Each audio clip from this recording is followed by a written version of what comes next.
holders, over the shoulder or under the shoulder, under the wraps.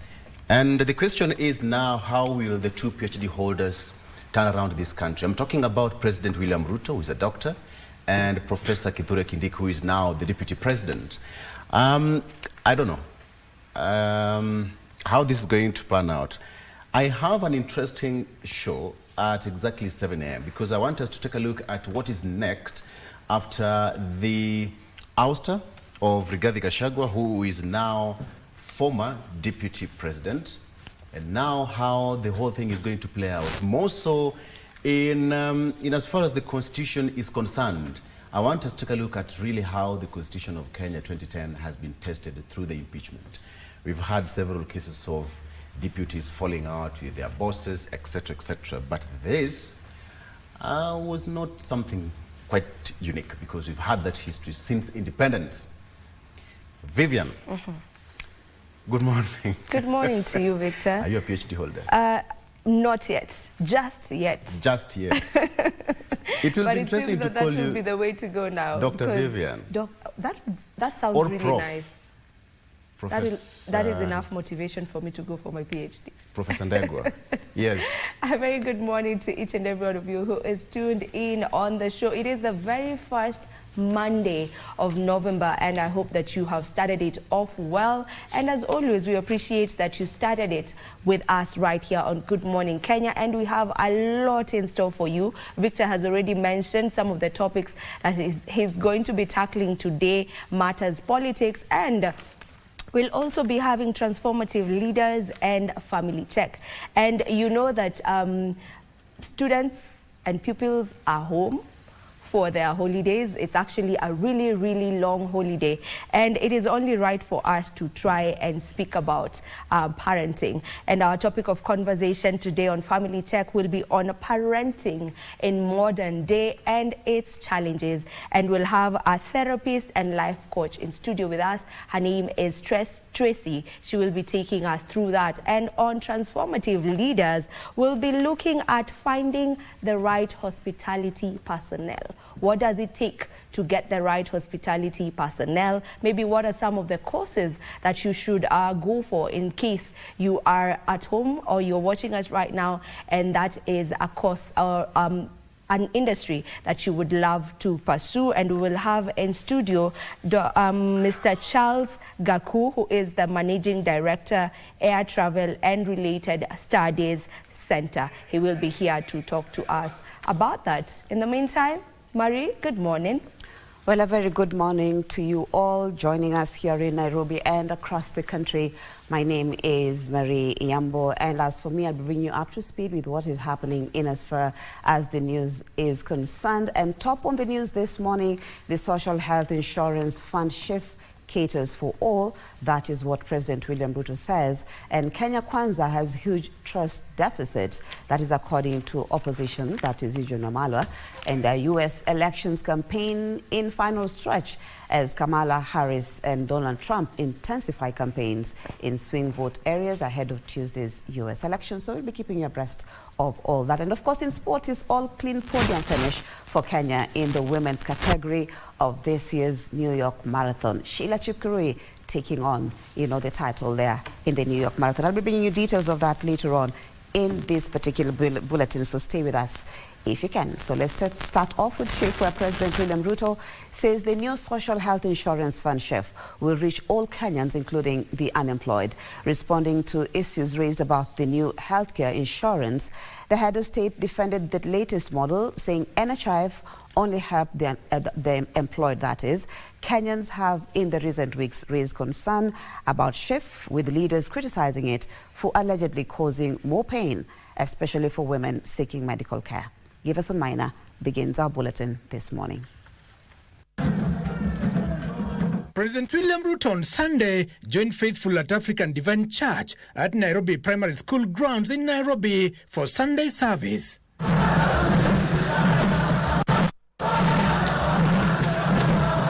The president stood to defend the new Social Health Insurance Fund from criticism by a section of leaders and Kenyans, saying the previous NHIF only benefited the employed. Kwa sasa, kupitia mfumo huu mpya, mambo ya bima ya afya itafikia kila Mkenya. Sio lazima ukuwe na kazi, sio lazima ukuwe na uwezo. Yule ambaye huna uwezo wa kulipa hiyo pesa ya SHIF, sasa serikali ya Kenya itakulipia. Rangwe Member of Parliament Lilian Gogo, who accompanied the president, termed the new health insurance scheme as a burden, especially to women, saying patients are forced to part with cash to access medical care. Frequent change of policy from NHIF to SHIF to SHA inaumiza wa mama. Mukiona hii kelele ambayo imekuwa, it is true we have to roll out faster. Lakini mukiona hii kelele, it is also because corruption is fighting back. Tumesema katika mfumo wetu huu mpya hakuna Mkenya atatolewa tena hospitalini ati kwa sababu pesa yake imeisha. Sasa tuko na mfumo ambayo itawezesha kila Mkenya atibiwe. Other leaders accompanying the president defended SHIF, saying Kenyans were only lacking awareness of the benefits SHIF brings to the country. Now that we have sworn in the deputy president, baadhi ya kazi ambazo utampea kwa IBEC ashikane na hawa magavana ili watusaidie kuelimisha Wakenya mambo ya Social Health Insurance Fund. Sababu changamoto tulilo nalo ni watu kuwa hawajaelimishwa ya kutosha. Speaking separately, Pentecostal Evangelistic Fellowship of Africa, Bishop John Okinda argued the problems being witnessed in SHIF stem from the confusion that rocked the ship from the defunct NHIF. Hata ingawaje tumeama ama tunaama kutoka NHIF tukielekea SHIF, tunaona ya kwamba malipo hayo bado yako juu zaidi na wengine hawawezi kuyamudu. Kwa kila mtu amejisajili kwa hospitali ya Mbagathi, ni pesa zinaenda kwa hiyo hospitali ipate vifaa, ipate dawa, mwananchi wa kawaida atibiwe free of charge. Okinda said there is need to find effective ways to deliver services to Kenyans without increasing taxes. Mapato ambayo yanapatikana katika kazi ikichukuliwa yote, wale wasiye na kazi hawataona fedha ikitembea katika jamhuri.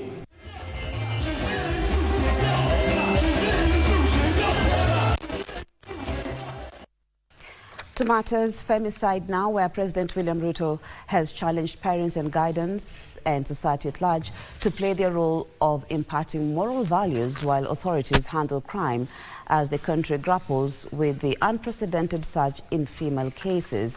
Now, in femicide cases, that is, the president spoke during a church service in Nairobi County where leaders who had accompanied him called for the declaration of femicide as a national disaster. It is during a Sunday service at the African Divine Church on Sunday that President William Ruto called on the society to mend the social fabric in the wake of rising cases of killings of young women. Ni kweli tuko na shida kubwa. Vijana wetu hasa wasichana wanauawa kiholela. Wasichana, watu ambao tungekuwa tunawaonyesha mapenzi, tungekuwa tunawapenda, sasa imekuwa ni mambo ya mauaji. How can it be that our girls, the women of Kenya, that expect us to love them, that now they are dying in the hands of men? Nairobi County Member of Parliament Mr. Pasaris and Nakuru County Governor Susan Kihika echoed calls by women rights activists who want femicide declared a national crisis. Tunataka UWIP to shape, be it the security agencies that are supposed to be dealing with these issues. Tunataka kuona the perpetrators of femicide brought to book. Any other life lost is one life too many, and we cannot afford that. But sometimes we know the persons who are guilty are still being bailed and their cases are taking forever and they are walking scot-free and the woman has been killed, butchered, raped, defiled, dead. Because it is becoming very scary. We have a criminal problem and we have a moral problem. We need to address both of them. As government, I want to promise you we will go out of our way, provide resources for our police to deal with this challenge. But equally, as parents, starting with myself, as parents, as Kenyans, we must also deal with a moral issue. Last week, the National Police Service revealed that 97 women were killed within 90 days. Women rights defenders say the cases may remain statistics if justice is not served and the killing stopped. The Coalition for Grassroots Human Rights Defenders, jointly with other social activists and religious bodies, are the latest groups to weigh in on the matter. It is sad that feminists, activists, and women in all their diversity in Kenya have to pile pressure for justice to be served, raising questions whether the perpetrators of such crimes can't be jailed without pressure. One of the key concerns is the security of young women in learning institutions. We raise concern that security apparatus are not taking this matter with the seriousness it deserves. This is evident by the casual manner in which femicide is being addressed and the open contradictions between two arms of security mandated to handle the matters.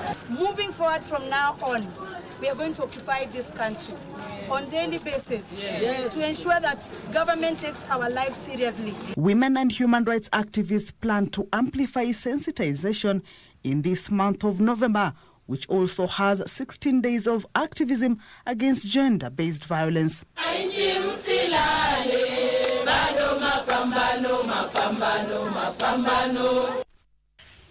To matters politics, where DAP Kenya party leader Eugene Wamalwa now says the impeachment of Rigathi Gachagua will not restore the trust in Kenya Kwanza government. Speaking in Kitale, Wamalwa and a section of opposition leaders said the Kenya Kwanza regime will find it difficult to convince Kenyans to elect it for another term of office, that is come 2027. Wamalwa spoke even as Trans Nzoia governor, that is George Natembeya, urged the Western region to reconsider its political future, accusing Prime Cabinet Secretary Musalia Mudavadi and National Assembly Speaker Moses Wetangula of betraying the region. Opposition leaders from the Western region, while speaking in Kitale, said the 2027 general elections will be a referendum against Kenya Kwanza regime. Tunasema Bwana Ruto, wewe ndio Zakayo mwenyewe. Gachagua alikuwa Zakayo mdogo. Kama Zakayo mdogo anaenda, yeye ni makanga. Dereva ndiye aliingiza gari kwa mtaro, Zakayo aende asiende. Makanga akishuka dereva pia ashuke, sio?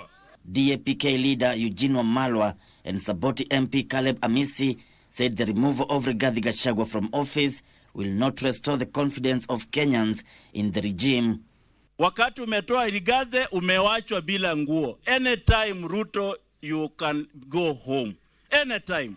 Trans Nzoia Governor George Natembeya said the negotiation for positions in Kenya Kwanza by Musalia Mudavadi and Moses Wetangula failed to encompass the interests of the larger Western region. Sasa kule kwetu Waluya wetu wako wawili huko. They were born kitambo. Kwa succession matrix, they are not there. Hiyo tu ndio kweli wa Mwenyezi Mungu. They are not there. Ena Luya ambaye anaweka hope zake kwa Wetangula na kwa Mudavadi, hiyo umepiga miss. Speaking in Kitale, Governor Natembeya encouraged the Western region voters to embrace a new generation of leadership that has the interest of the region at heart.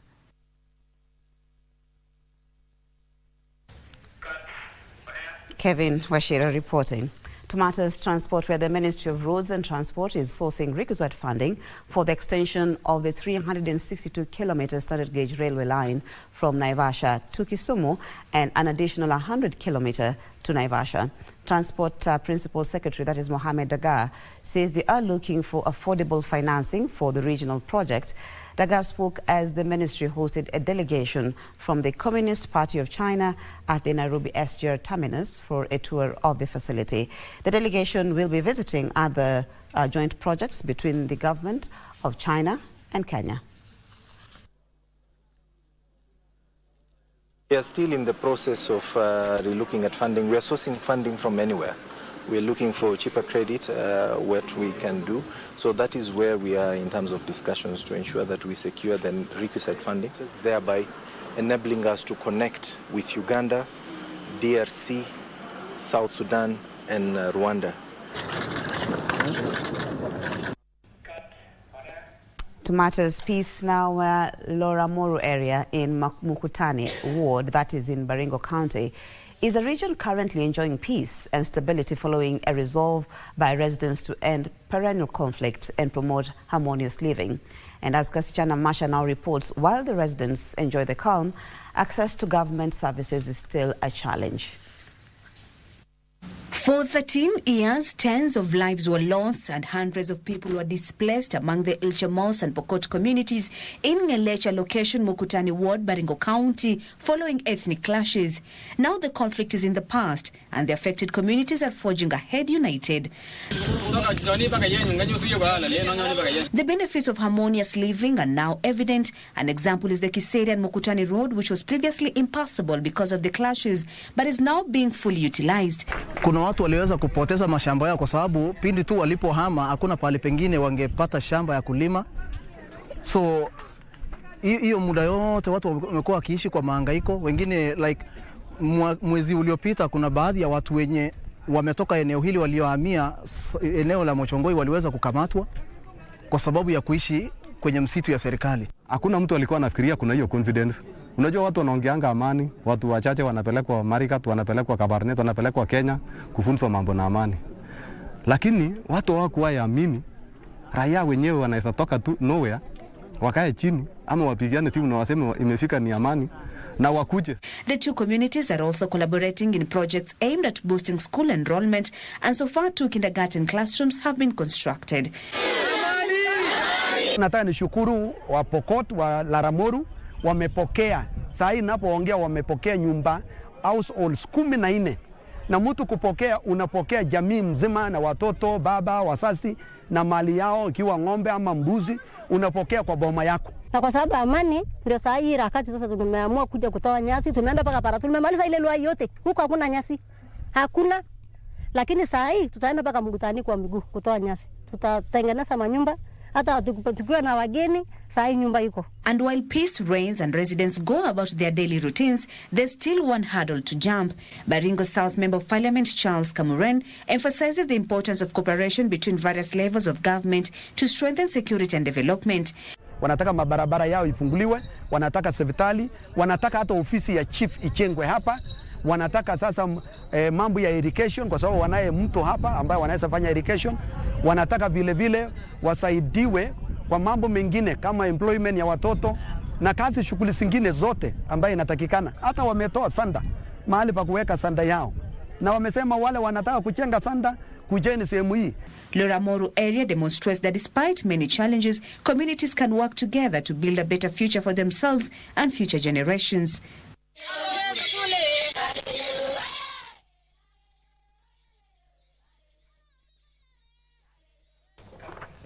Thank you, Kasichana Masha, for that report. We head to Matters Education, where the Kenya Primary School Heads Association, KEPSHA, National Chairman, that is Johnson Zioka, has expressed confidence in the government's commitment to completing the construction of grade 9 classrooms by the end of this year. Addressing journalists in Mombasa on the eve of the KEPSHA conference, Zioka noted that they are working closely with the Ministry of Education to ensure that every school has adequate facilities to accommodate grade 9 learners.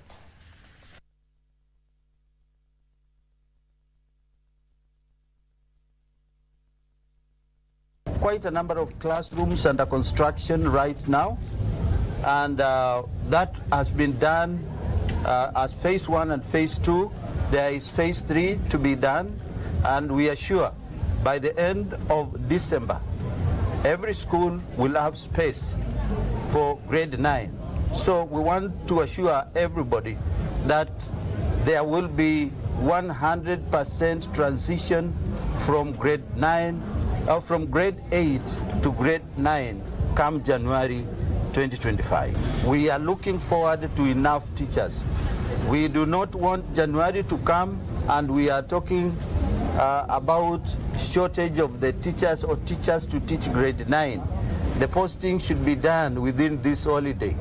And as the time comes for January opening of schools, we expect those children, those teachers to report in schools.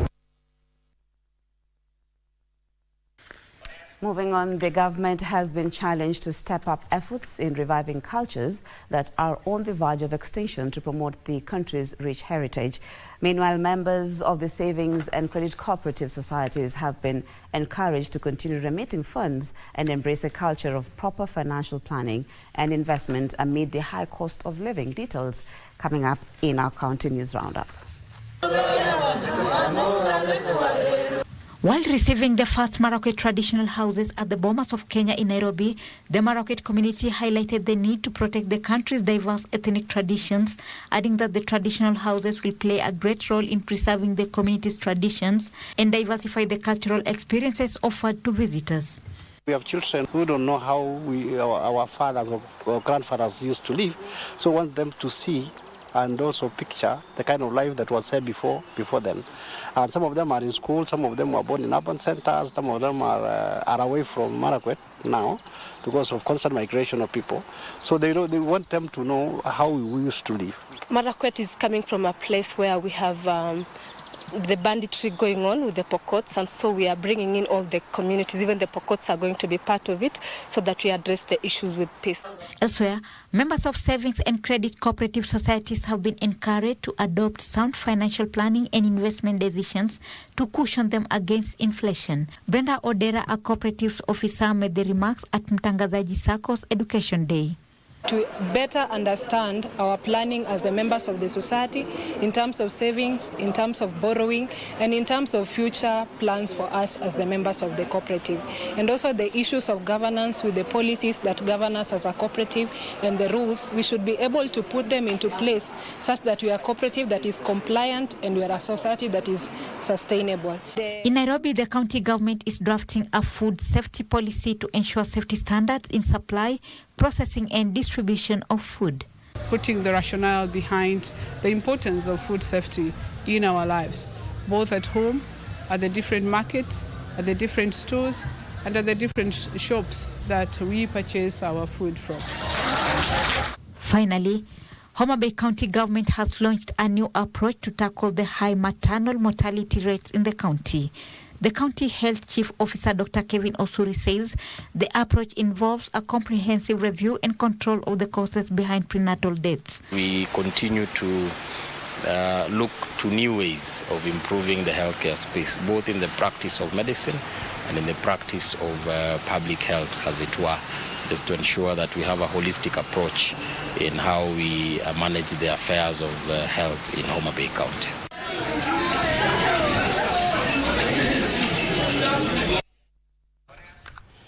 As the highly anticipated United States of America general elections campaign entered the home stretch, Vice President Kamala Harris and former President, that is Donald Trump, intensified their vote hunt in key swing states on Sunday. Trump, the Republican presidential nominee, pitched camp at the Pennsylvania, while Harris, the Democratic Party presidential nominee, crisscrossed Michigan, fronting a heated campaign ahead of the election slated for Tuesday, the 5th of November. Let's get the details of that with Kahiro. The clock ticks to the U.S. general elections.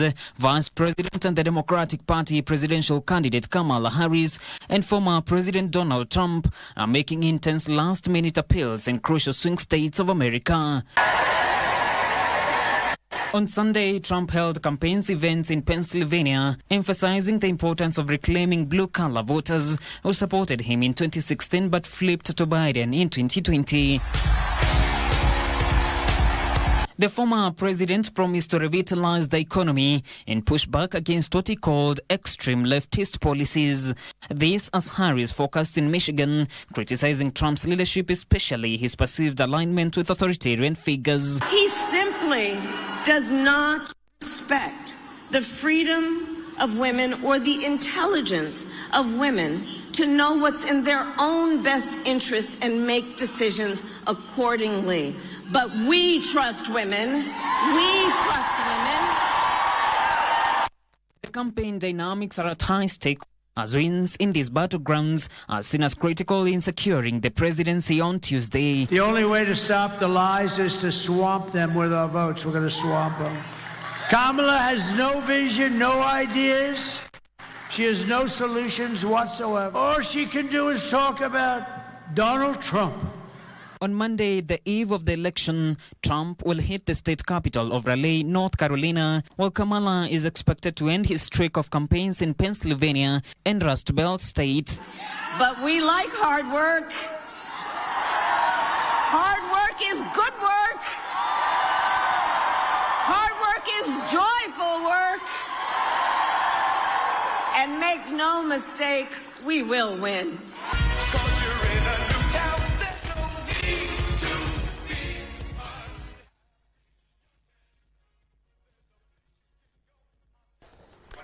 Of course, KBC Channel 1 will be bringing you details of all that will be happening in as far as the U.S. elections are concerned. So you want to stay tuned. That is Tuesday or Wednesday morning for that matter. Now, to sports, where Sheila Kipkurui and Abdi Nagir are the winners of the 53rd edition of the New York City Marathon. Kenya's Kipkurui took a time of 2 hours, 24 minutes and 35 seconds as Kenyan women took the first 3 positions. Let's guess the details of that particular championship. Kipkurui took charge of the race from onset, taking charge of the leading pack that comprised of 2023 New York champion Ellen Obiri, former Olympic champion Vivian Cheruiyot, and Eunice Chumba of Bahrain. In the 40th kilometer mark, Kipkurui and Obiri widened up the gap, with Kipkurui crossing the line in a time of 2 hours, 24 minutes and 35 seconds. Sheila Kipkurui of Kenya as she beats the field to win on this spectacular sunny day in New York. Former champion Ellen Obiri came in second, while Vivian Cheruiyot settled for the 3rd place to complete a 3 Kenyan podium finish. In the men's category, Abdi Nagir took a time of 2 hours, 7 minutes and 39 seconds to finish first, ahead of Kenyan's Ivan Chebet and Albert Coril, who took the 2nd and 3rd places respectively. New York City Marathon champion Abdi Nagir of the Netherlands.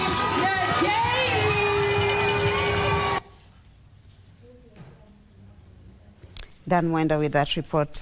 Congratulations, definitely, to the winners, Sheila, Helen Obiri, Vivian, and also Albert, for making Kenya proud. Now, let's look at, football, where Green Eagles are the winners of the Isiolo County League after they beat Chokar FC 6-5 in a nail-biting penalty shootout after a goalless regular time. Both teams came into the match with their title intentions clear, but missed open chances to force a goalless full-time score. The match was attended by various stakeholders who called for the urgent need for sports infrastructure in northern Kenya. Vijana mimi nawahakikishia tukiingia kwa hii kiti, hata tusipoingia, kwa sababu mimi ni mtu wa mpira, na hakikisha hapa Isiolo ndakuwa nikikuja ndaleta hapa scouts na tutatoa hapa vijana wengi sana. Hii stadium na ile stadium ambayo imekuwa ikijengwa miaka nyingi haijaisha, tutaweka mbele, tutaongea na national government, tutaongea na county government, nitakuja mikutano mingi hapa na tuwaambie vijana wa Isiolo wamehimiza na wamesisitiza ya kwamba wanahitaji nini? Kiwanja. Well, that wraps up the news this morning. Thank you once again for your company. My name is Marie Yambo, and my colleague Victor Olo is on standby to bring you up to speed with matters politics. That is in Eye on Politics. Goodbye for now.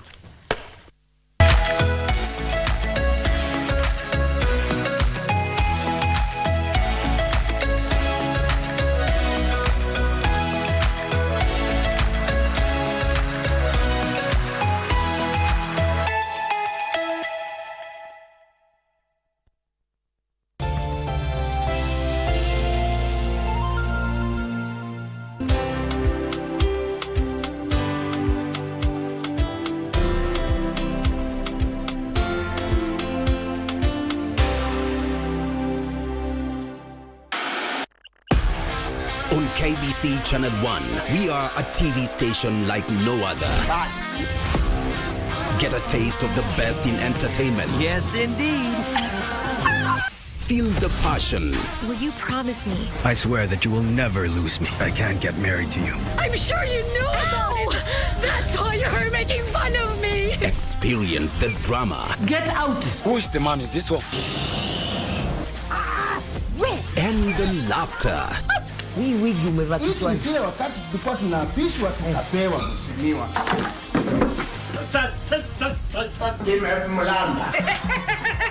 Move to the beat.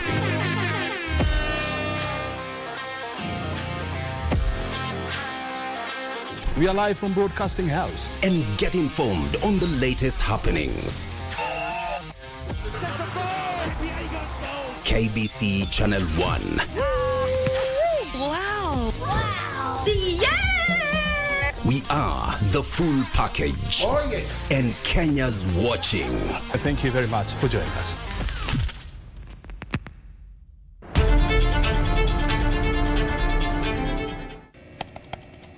Technology has become a crucial part of our society. Without technological advancements, so much of our everyday lives would be drastically different. As technology develops, it strives to fulfill the changing needs of society. This means that technology exists to help us achieve the things that we wouldn't be able to achieve without it. Take on Tech looks at the advantages and downside of technological innovation in a world that is becoming increasingly dependent on new digital technologies. Every Monday at 10:30 p.m.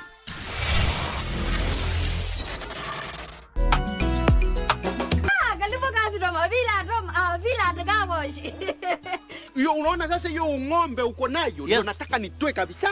Nikuoshe. Mata mulikuwa nataka tuoshe kweli na maji moto kwani ni mtoto mdogo. Of course. This is my baby. Oh. Hakika tungeka akina Elile mbona huku niambia ninakwambia uniangalilie nyuma unaniambia kocha. Nipeleke tu police station. Unataka police station? Hapa wewe utajua hujui. Mimi nakwambia siku hizo watu wana mixing rangi na computer. Magango rangi. Okay, where's the humidifier? Siwezi fanya hiyo kazi bwana. Kaa hapo bwana, ukanyali bwana. Geuka kabisa na mwili yako yote. Ayaanza kwenda. Wao unanifinya nini? Nini? Kaangio. I never heard the music so sweet. I repeat.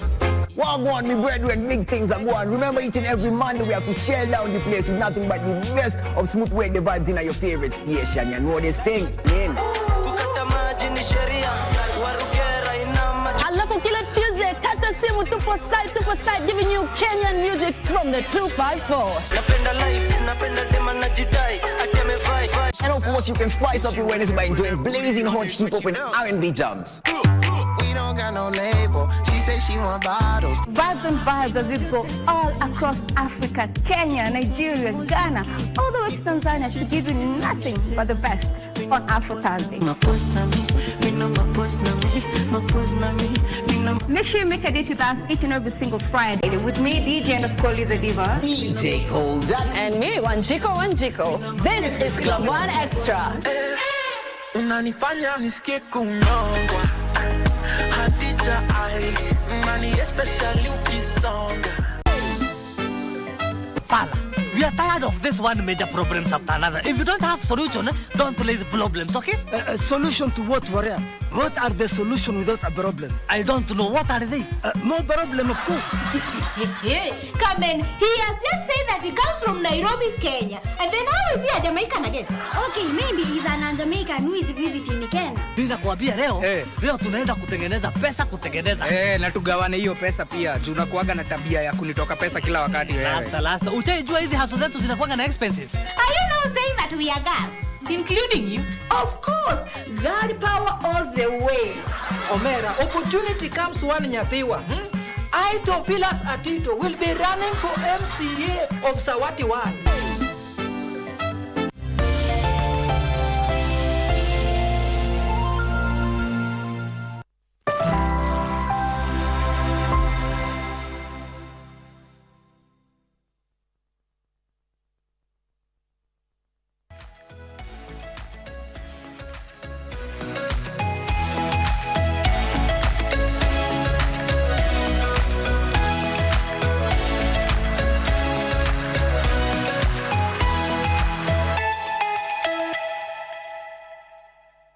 Right, good morning. Welcome to the program. As you can see, the set is set. Welcome to Good Morning Kenya. It is the fourth day of November 2024. Welcome to Good Morning Kenya. Today being a Monday, we are all about politics and we want to really take a look at what is happening in the country. Of course, a lot happened and now the president says that we have to make everything to go to the back burner and focus on service delivery.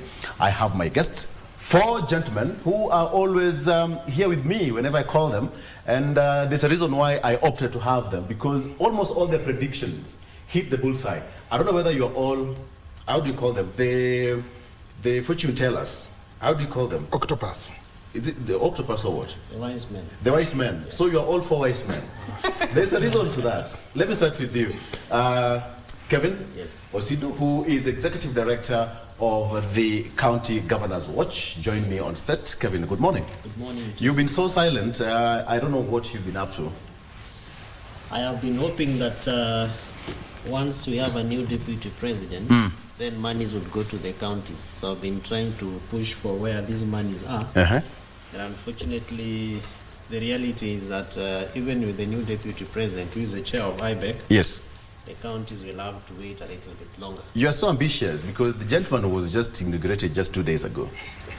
Even Rome was not built in a day. No, it's because we were told that the ousted gentleman is the one who stopped all the monies. Do you know the gentleman sitting next to you? Yes. He's also called Kevin. Yes. Did you serve him a memo about the counties? Because he's the Speaker of the County Assembly of Kitwe. We are always serving them. That is true. I confirm that. So you can confirm Hakuna Pesa? Hakuna. Aye. Yes. Mutacho, probably Trans Nzoia is well oiled. Trans Nzoia, anyway, we could not be looking for a lot of money to run the government because the county is rich. Yes. A lot of food, as you eat in Kibanda here, ugali, comes from Trans Nzoia. Are you trying to make us feel bad? No. You know, this is a fact. And Trans Nzoia, we should not be looking for every time that we are begging for money. No. Just little for recurrent budget. So but unfortunately, it's not the way you think. Okay. It's not the way you think. Things are so bad. Yeah. I understand, maybe, I don't know, tomorrow my governor will be in the Senate to answer some queries. All right. Yeah. That's okay. Mheshimiwa, good to have you. Thank you. Nairobi was a very busy spot last week, and you must have been a very happy man today, including now. Not really. It's just normal. Yeah. Okay. All right, so welcome to the program. Allow me to start with you, Mheshimiwa, now that your microphone is on. Mheshimiwa is Mheshimiwa Peter Oredo, who is the Member of Parliament of Kibra constituency. Mheshimiwa, let me start with you. Let me start with asking you, what was your key highlight of the week, even as we entered the weekend? What really stood out for you? It could be socio-economic, it could be anything that stood out for you.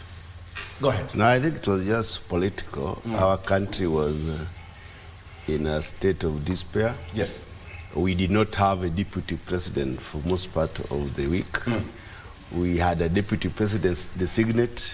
We also had one who was being impeached and had moved to the Court of Appeal to see whether the conservatory orders which were given by the High Court could be sustained. And I think by Friday, I think his appeals were all turned down. And we had a new deputy president being installed. Yes. I think this made the highlight of the week last week. A battery of lawyers have been crowding the court corridors to try and argue their cases pro and against the deputy president. We had some of the most brilliant lawyers. We had moments of laughter and moments of cries.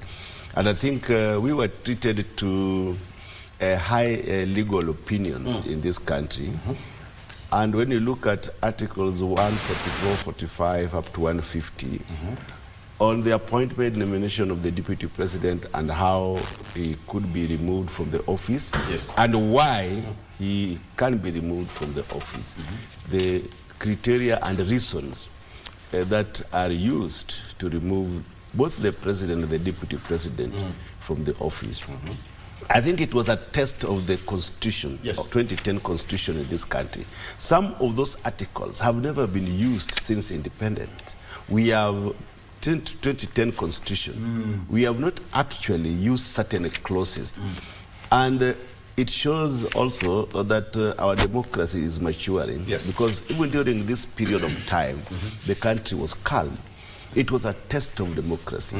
It was also a test of the threshold of our constitutionalism. Yeah. We looked at how really Kenyans can adhere to the constitution.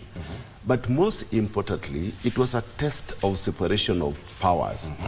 We have the three arms of the government. We have the executive, we have the legislative, and we also have the judiciary. And you could see that the legislative arm of the government went out and using various reasons impeached the deputy president, both the National Assembly and also the Senate.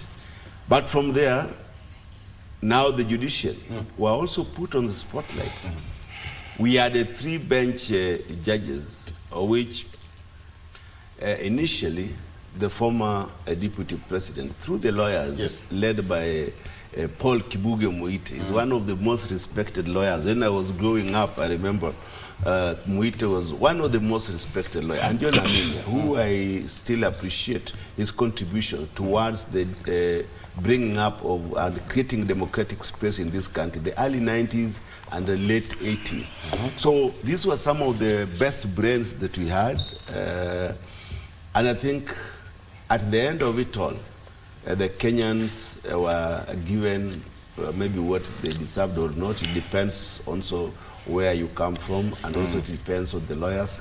I always say the lawyers have no truth depending on how they argue their cases. Yes. One would argue that the ruling was not justified. The other would argue that the ruling was justified. Yes. And through that constitution, I always say that that constitution, before it is interpreted by the judges and the magistrates, then it has no value. That is why the people go to court for the interpretation of the constitution. I think that was the highlight. But again, the other highlight is Manchester City was beaten. Oh, yes. Yes. You can say that again. That was a key highlight. So key highlight. That was a key highlight. Bournemouth has been bad-mouthing people. Bad-mouthing people. They did it to Arsenal, but they also did it to Man City. You'd have left it at Man City. They did that thing. You'd have left it there. I like it. Kevin, when you listen to Mheshimiwa speak, Osido, that is, we have 2 Kevins here. Allow me to call you speaker, so that we have a different. All right. So when you hear Mheshimiwa talk of articles, it was a clear test of the Constitution, clearly. And truth to be told, he's put it right. Some of the articles in that good book are still intact ever since the promulgation of the Constitution.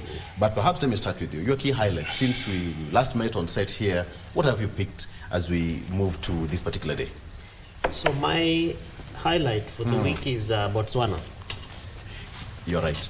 And that you can run for elections and you rule a country for decades. Yes. So the case of Botswana, I think, is almost 6 decades, 60 years for the Botswana Democratic Party. And that 2-3 days ago now we saw President Masisi conceding defeat and actually not imagining that the way we see it in other countries, where you organize mandamanos and you push for proper elections to be undertaken. And for the case of Kenya, we have very strong institutions and very many laws that guide our elections and all that, but we still haven't gotten it right. But you look at countries like Botswana, undertaking an election, and within a few hours, the new president, Duma Boko, is actually sworn in a boardroom. Nothing pompous, nothing very... After conceding that defeat? After the president, Masisi, concedes defeat, and we do not see a lot of time wasted in trying to strengthen gaps and mistakes through an electoral process. And I therefore believe that for us as a country, Kenya, these are some of the lessons that we can be able to pick, because if you look at Botswana and Kenya, quite incomparable in many indicators, from our population to our economy, even our political growth, our constitutionalism. We have very many things that many countries in Africa, now even as we aspire to go to the Africa Union Commission, we should be setting that pace, but we still see quote-unquote smaller countries setting the pace for us, and that smaller countries is in quotes, so that I am not served by the Botswana High Commissioner to say that why are you calling us small, but I'm just looking at different indicators. And so really it is important that we look at what we are doing right and to continue to do it rightly, and what we are not doing right to look at mechanisms through which we can be able to strengthen. But indeed, as you said, from what Mheshimiwa has given us his highlight, it still baffles us, that rather baffles me, that 14 years down the line, and not more than 3 months ago, we celebrated 14 years of the newborn child, the Constitution of Kenya 2010. And if you look at testing the Constitution, there is a good reason why, for instance, the drafters of the Constitution put in articles of impeachment, and that Kenyans thought that it was right for us to be able to consider it wise also to impeach leaders who have undergone extramural engagements and exercise extravious powers, and that in articles 146, 147, 148, 149, 150, the President of the Republic can actually be impeached, and in fact even his deputy. And having said the President, is not to imagine that that President William Ruto could be impeached, but yes, it is a good test that now even for President William Ruto, wherever he is seated, he should be very careful that Kenyans can choose to ask any of the elected representatives to, including even Mheshimiwa Orero here, to draft a motion of an impeachment, and that now that it has been tested, it is a possibility that can happen. But looking at very many different dynamics, one thing that really troubles me is, for instance, public participation. That one, Victor, we do not have a law, a national law that governs public participation. Of course, we have a policy that was drafted in 2016, and all county governments have a Public Participation Act.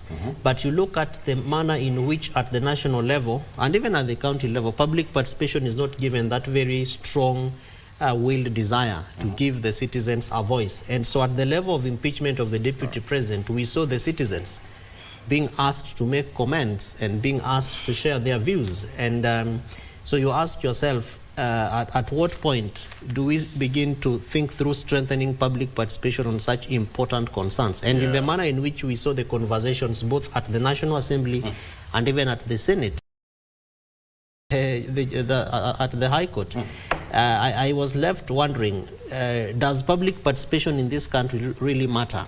And do the political class consider public participation one of those good governance indicators that therefore should be used as a very strong basis for certain decisions that need to be made? And I think that on a scale of 1 to 10, 10 being the highest score, we really are almost at a 3 or a 2. Because we have not done very well to spur public participation. When we look at even the court ruled last week, was it about the housing levy, that there's no law guiding the public participation per se. I think that's how government had to weigh that case. But Speaker, let me ask you this, in as far as this is concerned, your key highlight, what has really stood out for you, generally speaking? They've talked their mind, and what stood out for them? What has been key highlights so far?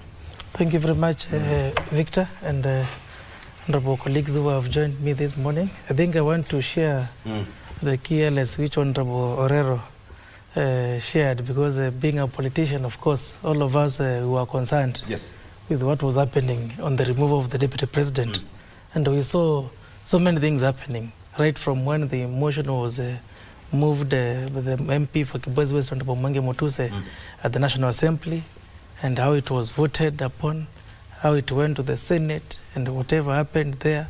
You remember, of course, after the motion was moved, as Mr. Kevin Osido has said, there was this element of public participation. Remember, somebody went to court, and the court directed that it must be done in all constituencies. Then the National Assembly clerk Ruto did another advert, where now people were told to go and submit the memoranda in all the offices of the of MPs. So I think, as Mr. Osido has said, there needs to be proper laws on how these matters should be handled. And the impeachment of the deputy president has actually tried to create a precedence on how these matters are done. Because I think this is the first time that our country is impeaching a president or a deputy president. Because there's not difference between a president and deputy president. It is what happens because 45 the process to remove a president is also applied in removing a deputy president. Yeah. So what in removing the deputy president, the former deputy president Rigathi Gachagua, can be the same process to be followed in impeaching a president. Just a copy paste. Yeah, just a copy paste. Actually, it's supposed to be a copy paste. So I think it was very interesting situation in our country, and I think we have created precedents all over the world. Yeah, because I think impeaching successfully a deputy president or a president is not that easy. Yeah, so I think I can say that we saw how efficient the government was. Yes. when we think about the gazette notices, and as in the county, when you want to gazette something, it takes even a week or even 2 weeks. Yeah, if you want to gazette something, you put it in the Kenya Gazette, but within hours, we saw 4 gazette notices. So I think our government should be as efficient as it was in the impeachment of the deputy president. You should know people. Including for a holiday. Yes. In the evening. Yes. You know, a minister was gazetted to act in the interior. Yeah, the same minister gazetted a public holiday. Yeah, a committee was formed. Yeah, it was very interesting. So I think I want to challenge the Kenya Gazette to be such efficient when us in the counties also take applications for gazette notices, because sometimes we struggle. We have to send our people to camp there for 2-3 days. Allow me to be fair to the government. Kitui to Nairobi, the distance. There's a very big... and everything that's happening, I don't know whether it was between where to the Kenya Gazette notice printer. Yes. There's an issue of distance, if you know what I'm saying. And accuracy. Mutachi is the chairman of Ford Kenya Transoya, fully in government. Your boss is number 3 in line. You must be a happy man. Yeah, why not? Why not? Okay. I'm a happy man anyway. Go ahead. And you remember last time when I was here, I told you this one, and you said no. Yeah. Well, let us see, but that is what came up. That is what came up. And you know, my friend Victor, I like to be in this country. Anytime I get a travel, like outside of more than 10 days, I miss Kenya. Because there are so many episodes, Mheshimiwa. So many episodes. You might wake up today, hey, this one has gone off. This one is coming up. Me, I'm appointed. Like now we can be here, and then you see gazette notice. The following day, I'm being grilled by the parliament, the parliament that I'm the next minister of internal affairs. Who doesn't? Now this guy was just here like this, and now he's the minister. How comes? You know, there are so many episodes, my friend, and that is why I told you last time the episode of DP. It was a good scenario. Right. It was a challenge to this country because we were testing our constitution, and for the first time since it's a new constitution. The way Mheshimiwa Wakila said, since this new constitution, we have never seen the good test of this constitution. And actually the parliament set a base, the Senate set a base. We've been seeing the governors coming to the Senate. Yeah. They put up the case, the MCS put up the case, and finally the governor continues staying, enjoying the seat. Yeah. But now, with this one now, because if they can do it to the vice president, deputy president, then we don't say when the governor comes to the Senate and then continue enjoying the same privileges with a big case. No. We want it to be applied the same way. They did it to the deputy president, let it go down even to the rogue governors. Because we have rogue governors, my friend. For a few years, somebody has accumulated hundreds of millions. In governors. Yes, what was so unique about this gentleman? I want to ask you, because I want to take a break quickly. But Mheshimiwa, what was so unique about this?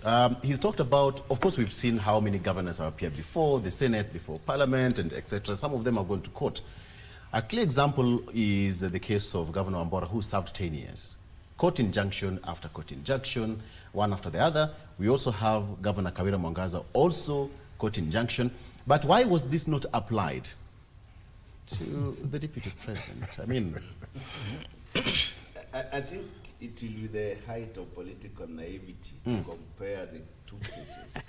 They are at different spheres in terms of political nature. The position of the deputy president is such a crucial position because it is tied to the presidency. And if it affects the function and functionalities of the president, then it has to be dealt with. When you listen to the speech of the president, he said now, the last 2 years, he was not able to perform. I'll come back to you. I think there's kuna panya imepita hapo katikati. Mekanyaga wire. The microphone yako. I'll get back to you. Sorry for that. But let me come back to you, Kevin Osido. When you look at from what he was saying, allow me to pick his mind a bit.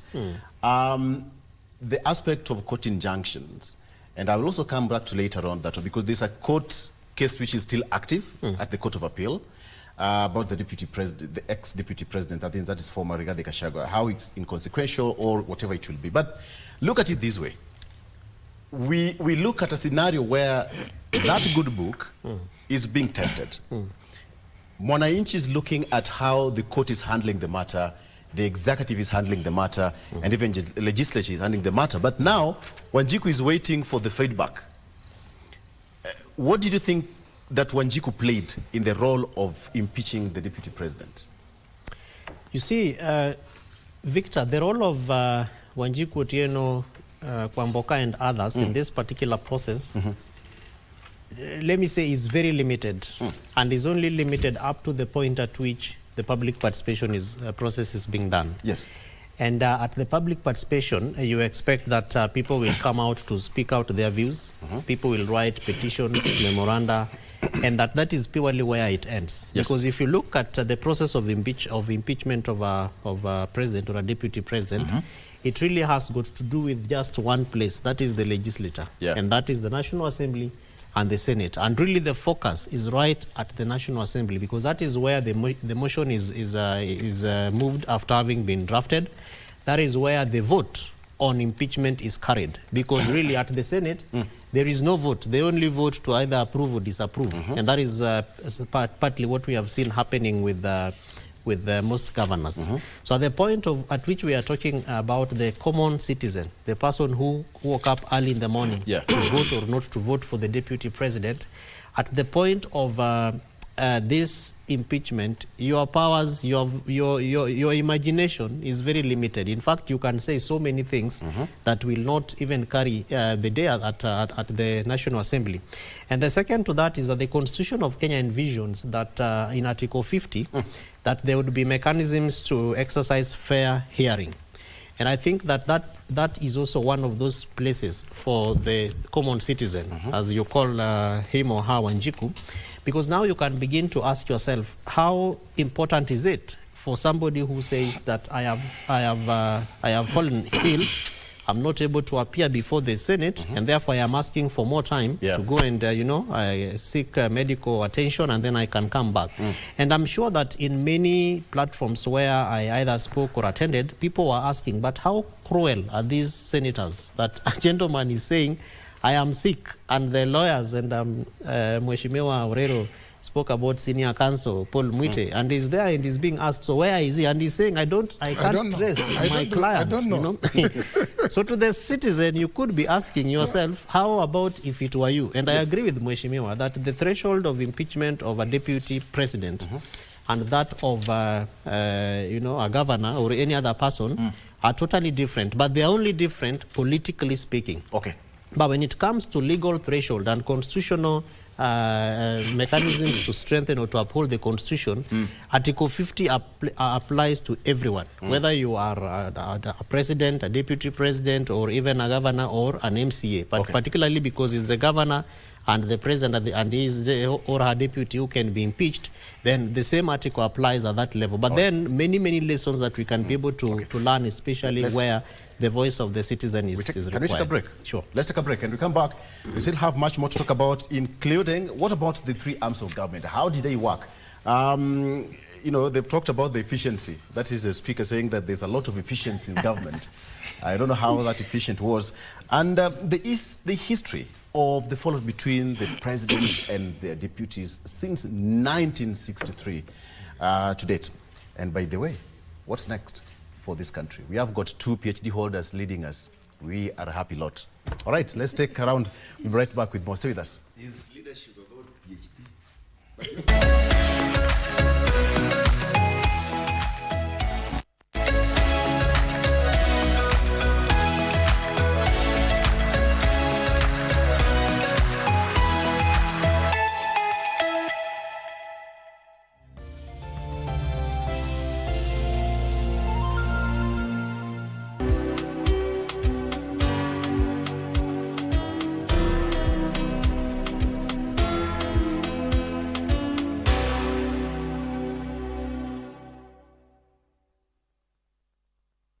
Are you a talented artist? Or are you passionate about a topic you want to discuss?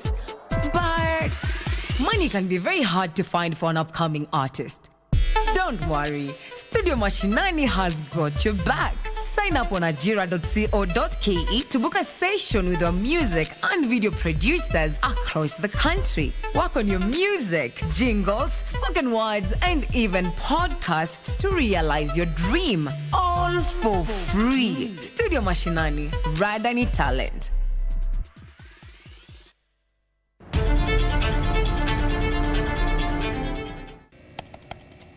Technology has become a crucial part of our society. Without technological advancements, so much of our everyday lives would be drastically different. As technology develops, it strives to fulfill the changing needs of society. This means that technology exists to help us achieve the things that we wouldn't be able to achieve without it. Take on Tech looks at the advantages and downside of technological innovation in a world that is becoming increasingly dependent on new digital technologies. Every Monday at 10:30 p.m.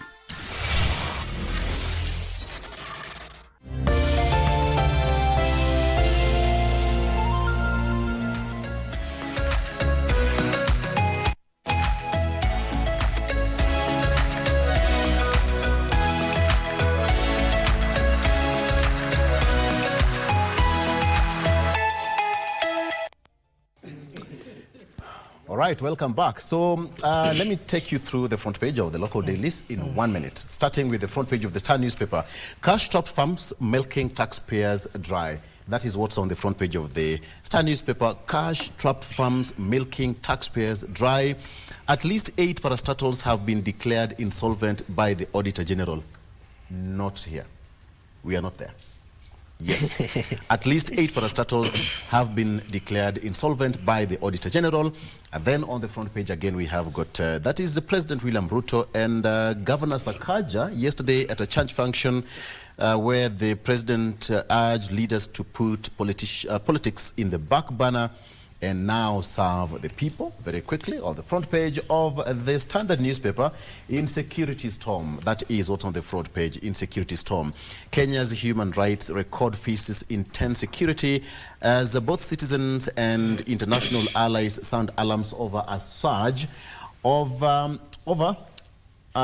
in abductions and forced disappearances and killings. The West is now pressuring Kenya to uphold democratic principles and protect civil liberties amidst mounting tension and calls for accountability from rights groups and diplomats alike. What about the front page of the Daily Nation? Experts query Ruto's tax plan. That is what is here. Experts now query Ruto's tax plan. It's about the economy, where they say that this fiscal year's ordinary revenue target of 2.6 trillion shillings is a long shot. But then now, it's a case of warning where slapping Kenyans with more taxes and levies will not lead to additional revenues. And Parliament's economic think tank has told the government that which has revived some unpopular taxes withdrawn after public protest in June. Now, the Parliamentary Budget Office has cautioned the state against ambitious targets, backed by introduction of new taxes and increase of others, even as Treasury issues proposals to roll out a set of new levies which had been rejected under the finance bill. That is what is here. Ruto, how Ruto camp plots to win back hostile Central. I will be taking that one later on in the program. Okay, so let me come back to you, Speaker. Let's delve deeper into this issue of testing the Constitution. Yes. Starting with you as an active advocate of the High Court. Yes. From your point of view, yes, but Wanjiku would really want to understand how this Constitution was tested. I want my kinsmen in Homa Bay County to understand how it was tested in a more simplistic way, politically and legally so. Thank you very much, Victor. I think as an advocate of the High Court of Kenya, one of the crucial documents we are usually given when we join the law school is the Constitution of Kenya 2010. And actually, when I joined law school, I was given both the previous Constitution and the current Constitutions. The Old and the New Testament. Because I joined the university in 2010. So now that's when now we are promulgating the new Constitution. So I had both of them. So this Constitution actually is a very critical document because if you read Article 1 on sovereignty, the people of Kenya are supreme. Actually, all the powers belong to the people of Kenya. Yes. And this power now is delegated to the elected representatives who are the leaders. If you look at what transpired in the removal of the deputy president, how you are elected and how you are removed is very key. The question is who elected you and who is removing you. The deputy president and the president, or the governor and the deputy governor for county matters, are elected by the people. But in this case, their removal, if you read Article 144 and 145 on the removal of the president, their removal is by the members of parliament. Article 150 on the removal of the deputy president, the removal again is by members of parliament. If you read Article 181 on the removal of a governor, or a deputy governor, it is by the MCS. And you have seen that there have been several impeachment motions against governors. That's why I'm saying that what happened on the removal of the deputy president is actually a very critical precedence on what will now happen in other counties and also in the international government affairs. And I can say that this issue of public participation... I just wanted to echo what he's saying. Because you are talking about Wanjiku. Yes. The people of Kenya are supreme, and their supremacy can be exercised directly or through delegation. Yes. So when it is exercised directly, that is when Wanjiku now votes directly. But they can decide to delegate this to their representatives. And when you go to that constitution now, it is their representative that will exercise this mandate on their behalf. That is why we are talking of Article 50 of removal of the presidency or the vice presidency from 44 to 50, and also the removal of the governors. So in this case, when you want to talk about Wanjiku, apart from now public participation, their thoughts can only be exercised by their representatives. I think that is what is trying to... Which Victor, before when a speaker comes in, in my view is limiting that sovereignty of the people. Because why should I vote for a deputy president and a president on one ballot, and then they assume office, but when they are being removed, I feature nowhere? So what is my role? And that I can only go into a hall where too much noise is being made, and in fact only a few people who are known to MPs and their political leaders get the microphone. And it is presumably that when they say, for example, that, okay, Patia Kevinosido microphone, they already imagine that they know what I want to say. But at the point of the ballot, it is a secret ballot, and that the power I have is to vote for them. But I think Mheshimiwa is saying that how come now when it points to the level of removal or impeachment, that power to give them office is now limited to a few people who, in fact, a number of times are not even aware about what is being impeached on, what is being discussed, what the grounds are, and that they're only seated there waiting to say yes or no. And I think that we therefore need to, moving forward, strengthen that impeachment process, so that the way the High Court judged, or rather advised, that public participation goes further into the constituencies, those processes need to give the members of those representatives of the people the opportunity to explain, because this motion has been drafted and mooted at the National Assembly. Yes. So the parliamentarian the capacity of the MP should be built to come back to me where I voted to explain, this person I voted for as a deputy president, why do you want to remove him or her? Okay, we want to remove him because there are 11 allegations. Number 1 says this. Number 2 says this. But you see, what we saw happening is that a number of people only picked one allegation, that this guy incited people and he was only talking about Mulima. But if you look at the other issues, like corruption is a serious issue in this country, and almost all politicians in this country, with the benefit of very few of them in terms of integrity, are corrupt. Including him. No. He's safe. But you can never make a public pronouncement without adducing the evidence. You are in that group of a few. I didn't mention any group of a few. Yeah, it's very dangerous to make such an allegation because we can institute legal proceedings. Your integrity is taken care of. But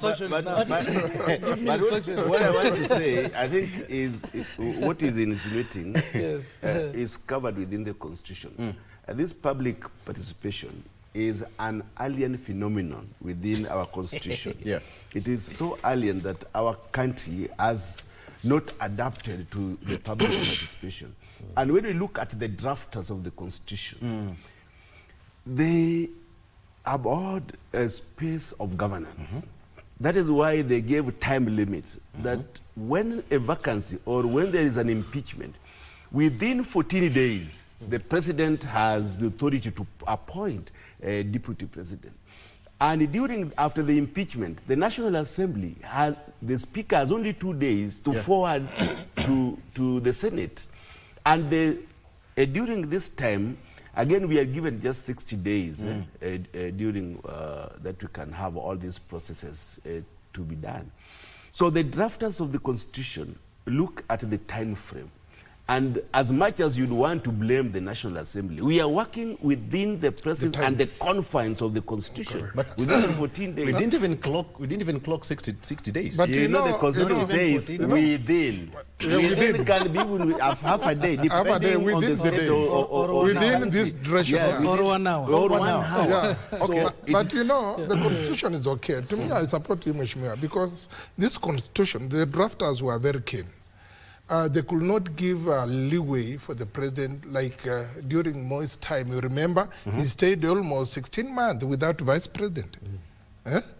Now, this constitution, the drafters of this constitution, they gave a time frame where the Speaker of the National Assembly must play within that time, and where the Senate must play, and also the president must play up to 70 days.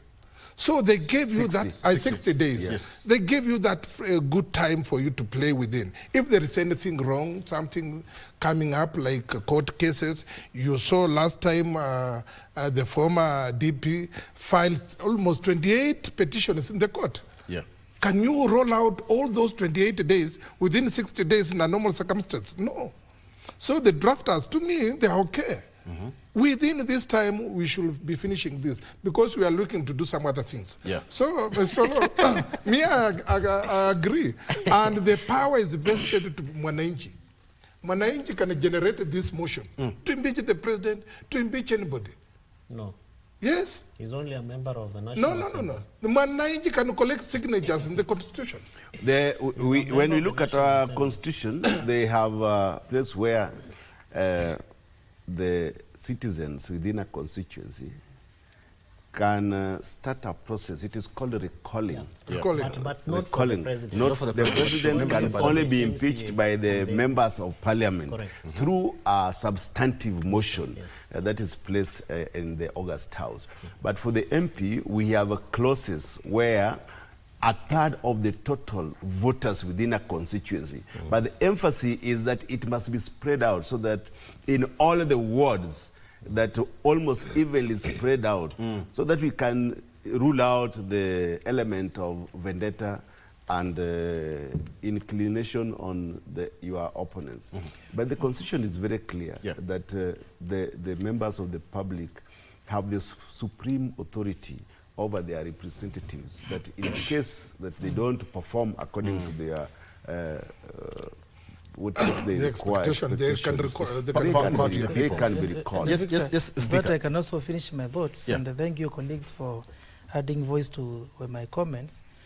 My challenge to the members of National Assembly and Honorable Orero is here, is that please come up with a public participation law. Because, for example, Victor, if we went to Kibra constituency to collect views, because the clerk of the National Assembly requested the members of the public to write memorandums through their offices of the MPs, what are the results of those public participation? We did not see a report of the so-called public participation. So I think these things were done for formality. And we normally see the same things in the counties, for example, where members of the public are supposed to give their views. Currently in Kitui County now, we are doing public participation on the Kitui County Finance Bill. And it is very interesting that we need to collect the views of the public and table a report to the House and say we are making this decision based on these and these views of the people. Do you make decisions as a speaker based on the report from the public participation process? Once we do public participation, and I'm sure it happens also in the National Assembly, the committee or the team which is looking at that particular bill should consider, actually whatever decision they make, they have to consider the views of the people. But the problem is that there is no strict law governing or guiding on how the views of the people will be considered. Because matters impeachment are very critical matters. Article 1, Article 2. Even if people are delegating their powers to their elected representatives, there needs to be a framework on how this power is delegated. But you see, I think as leaders, when we assume offices, we don't want to give the people the leeway or the chance to delegate their powers to us. And secondly, Victor, our constitution has been tested. If you look at Article 146, if a president is impeached, we know for sure that the deputy president will ascend to office immediately, and finish the term. If a deputy president is impeached, there's no clear framework on what happens. What happened, for example, after... It said the president will appoint. That is true, will appoint, but I'm trying to ask a question about... Nominate. But you see, in this case, Victor and the colleagues, there is a matter pending in court. Okay. What happens if the former deputy president, Rigathi Gachagua, wins the case? If he goes all the way to Supreme Court and wins the case, and remember, Professor Kithure Kindiki is not acting as deputy president, he was sworn in. He ascended to the office of the deputy president. He's not acting. So what happens if the Gachagua wins the case? So the constitution is being tested here. That's why that's an interesting way of looking at it. That is why law says that this time frame guides us so much, and it is in the constitution. It guides us. The 60 days. The 60 days. So the petition that the former deputy president filed in the court of law, and you saw so many petitions, more than 28, within a span of 2 weeks. Just within a span of 2 weeks. Can we beat the deadline as per the constitution? No. That is why I support, even if they rushed everything. So Mheshimiwa was saying it was done overnight, gazettement, this one today, tomorrow, like that. It was just okay because we wanted to beat, the government wanted, not me, the government wanted to beat the deadline. Which deadline? The 60 days. And also, you know that gap, Victor, of deputy president is very vital in this country. In case of anything, we will start moving around and we don't have the plan. We'll be battling with so many cases in the court. Miai was appointed, Miai was, dismissed by the Senate. Now, who is the deputy president? Who is supposed to be there? You see that scenario. At that particular time, we were in a critical position. Yes. So my friend, even if you say that it was rushed, it's very fast. And I think it was a test. And that's why I told you it's good to be in Kenya to see these episodes moving on. It's a challenge. Victor, the challenge, picking from that challenge, is that we are using the law to cure political problems. Because if we were to follow this constitution, in my view, there was no rush. We'd still be waiting. We would still be waiting. In fact, we needed to have waited. Yeah. The only challenge is that, and based on how the president spoke during the swearing in of His Excellency the Deputy President, I saw many things. And the president sounded a very lonely man, standing up there trying to figure out things. And the constitution says that the Deputy President is a principal assistant. So he therefore missed some assistance from his deputy, which I think is the only issue. And that is a political process, because the law says that when you're running for office, you basically present a running mate, and then you are voted together. At the point at which you agree on who becomes your running mate is a very, very critical issue. It's like a marriage. Of course, marriage. You saw, although immediately the deputy president was sworn in, the president started working. You saw he signed the sugar bill, which was just long overdue. He signed into law. And that is not to say, that Victor, means that the deputy president now has started working. This one was impediment to this enactment of this sugar bill. So you can see now things are, Victor, and I know Mheshimiwa Speaker, maybe next week we'll be seeing money rolling down. Maybe the previous was a stumbling block in this. I want to disagree with the Honorable Wafula. You know, that is politics. But in reality, even when you look at the constitution, there is no way a deputy president or even a deputy governor can interfere with the work of the president. And in fact, that is only politics. Remember that the public participation for the sugar bill that the president signed was done when Mheshimiwa Deputy President was Rigathi Gachagua. So how come he stopped the assent, but he was unable to stop the public participation, the debate at the Senate, and all these processes? So I think, in my view, as I was saying earlier on... To me, I think maybe the DP wanted the enactment of sugar law to be concurrent with the coffee and tea. Okay. Yes. But now, and now you see, there is a challenge. The government, all these things stops at financing. It stops at financing. Now I think the president, what he has done is he has started with the sugar bill first. Later on, he'll come to coffee and then tea. And I still go back to the fact that the former deputy president did not stop those processes. What we need to look at, Victor, is the nexus between constitutionalism, the law, and politics. What we see happening, what we saw happening, in my view, was political. And as I was saying earlier on, we should have waited, because the Constitution in Article 49 all the way to 50, in fact, 50 has mechanisms for fair hearing. We have issues of fair administrative justice. We didn't see that at the point of impeachment of Mheshimiwa Rigathi Gachagua.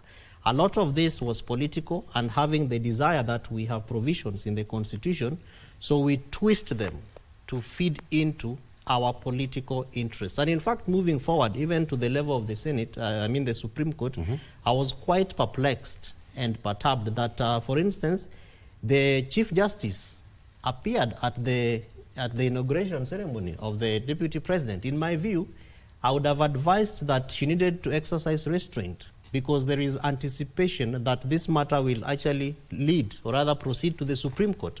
And to the handlers of Mheshimiwa Rigathi Gachagua, already you see senses in which winning this case is very, very limited. The only aspects that can probably provide positive, progressive aspects for Mheshimiwa Rigathi Gachagua is, for example, the court might decide to guarantee damages that is paid. To me, a law. What if because is paid for certain excesses? To me, a law, Martha Koome played a wise role. That is Chief Justice. When the matter came to her to appoint a 3-judge bench, and in the background, he's appointed somebody from his village. he restrained and gave Mwilu to appoint.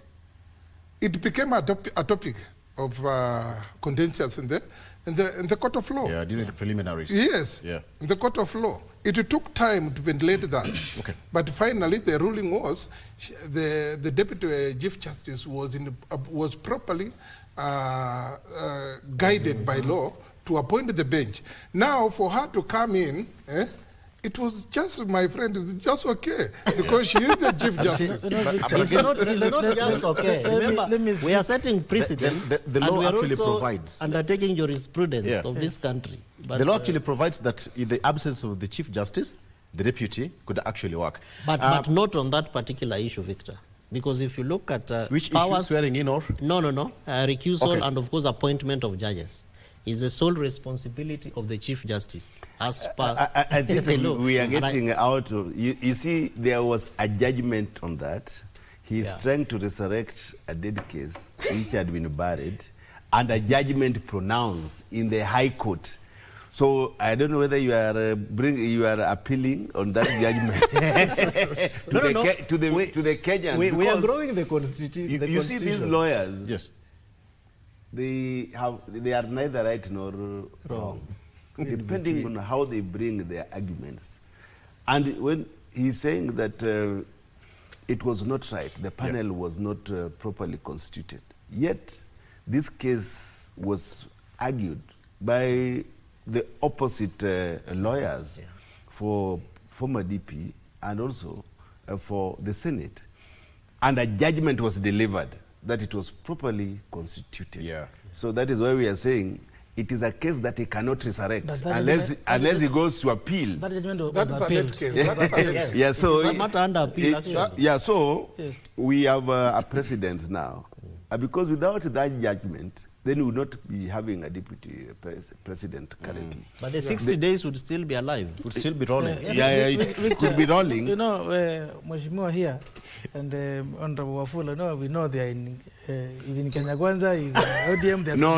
Here we are just arguing our cases. Okay. What I'm saying, Victor, is we are all lawyers in our own aspect right when today. you're on the winning side, don't laugh too much on the person who has lost, because the same case can apply to you. Because you see, and allow me to speak like a lawyer here. But my friend, nobody has lost. All of us, we have just won. We are just I want to speak like I just posed a challenge and a question. What will happen if Rigathi Gachagua wins the case against his impeachment? What will happen? Remember, Professor Kithure Kindiki has assumed office, not acting capacity. He has assumed office. So substantively. What will happen? Yes. Let me take it back to you as a lawyer. So what would happen in this case? Yes. No, in this case, that one is passed by event. No. And anyway, we'll cross that bridge when we are there. We are also waiting. Let me answer for myself. Since I am here, I can answer. Don't answer for me. I can answer for myself. Okay. I want to take a break because that's a very good question. So what would happen in that case? Yes. Okay. That's a very interesting scenario. Nothing will happen. The much that can happen is that the court can order that Mheshimiwa Rigathi Gachagua is paid damages, and we have seen similar kind of occurrences. Because remember that one, this process is political, but two, you have a substantively sworn in deputy president. Let's take a break on that drop. Let's take a break, a quick one, and when we come back, as you can see, our tag is the start of a new era. So let's take a look at what really is going to happen moving forward. Of course, they started working over the weekend. They had a sitting in State House and they deliberated a few things, the teacher service, the NAT members and all that. So what is ahead of us as a country? I want to pick your minds through that. And generally, what is the general perception of Murima? Let's not forget about that. He really fought for Murima. Okay, more after this. Stay with us.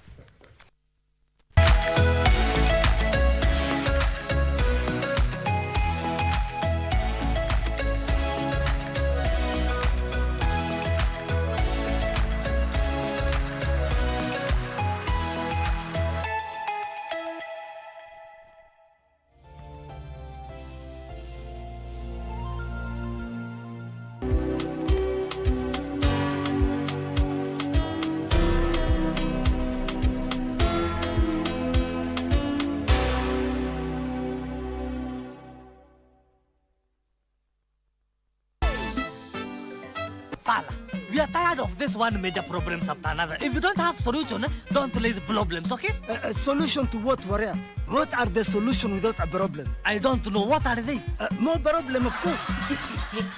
Come in. He has just said that he comes from Nairobi, Kenya. And then how is he a Jamaican again? Okay, maybe he's an Jamaican who is visiting Kenya. Ninakwambia leo tunaenda kutengeneza pesa kutengeneza. Na tugawane hiyo pesa pia. Juu unakuaga na tabia ya kunitoka pesa kila wakati wewe. Lasta. Utaijua hizi haso zetu zinakuaga na expenses. Are you now saying that we are girls? Including you? Of course. God power all the way. Omera, opportunity comes one Nyathiwa. I, Topilas Atito, will be running for MCA of Sawati 1.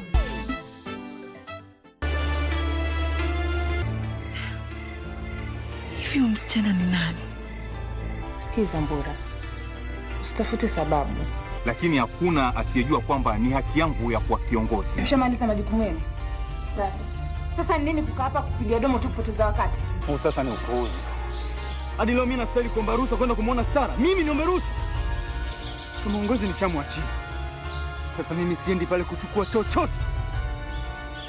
Chochote ya nini?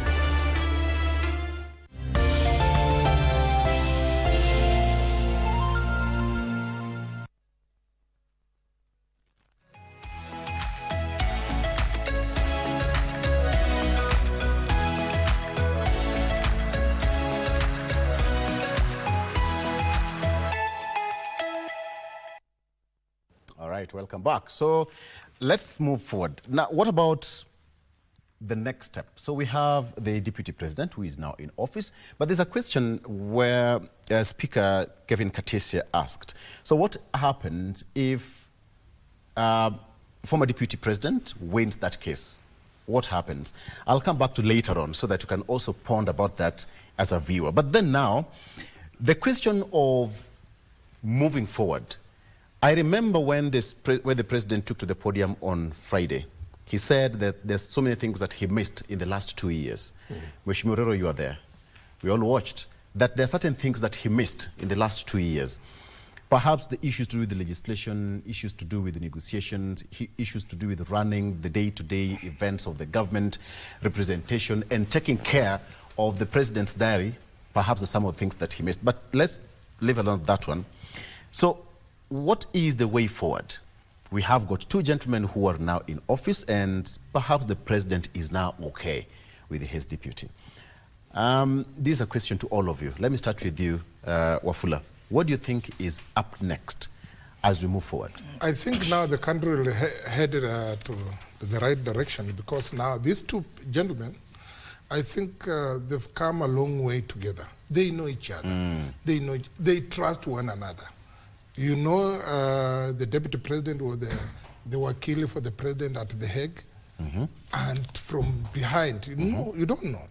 So I think now they rhyme, and we expect them at least to deliver this country and the economy of this country to another level.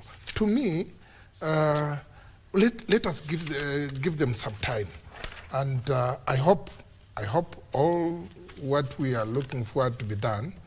Soon it will be okay with the deputy president and the president now working together. Okay. Mheshimiwa, is there anything to do with friendship and trust in politics? Nothing like that. Politics, you don't have permanent friends and permanent enemies. So you're negating what he said? We have a common interest. And I don't think that what he's saying that from now on things will be okay. We need to really look at the manifesto of this Kenya Kwanza government. What do they promise the people of this country? Are they delivering, irrespective of the kind of vice president that they had? But what we are saying is that it is them who chose their deputy president. And even the current deputy president, because we have no friendship in leadership. We have only common goals. We expect that the deputy president is going to carry out his functions as expected by Kenyans. When I look at the functions of the deputy president, that he must coordinate the ministries, he must look at the donors and see. He must coordinate between the county government. He must chair the committees of the ministers. So it is not a bed of roses. And as Kenyans, like me, I am in ODM. We are going to put Kindiki to task to see really whether he has come to fulfill the promises that the Kenya Kwanza made for Kenyans. Because now he's in that position. We are not saying that he's there because of the friend to the president. As Kenyans, we expect delivery of services to the people of Kenya. That is what Kenyans want. And there is no excuse. I don't think the Kenya Kwanza government should give excuses to Kenyans now.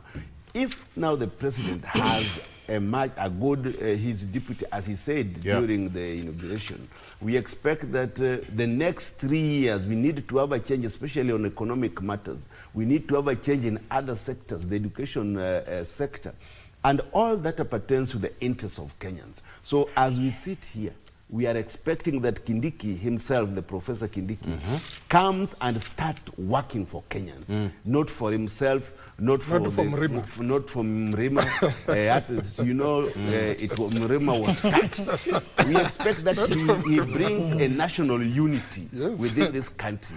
We expect that he leaves those aspects of the former deputy president that made this country ungovernable. We expect that Kenya Kwanza puts their house in order so that Kenyans can get good service. Very fast. From the way Mheshimiwa is speaking, it's like work is cut out for deputy president. It's not even the president right now, because it's like the entire floodlight is on Kindiki, not even the president, Kindiki.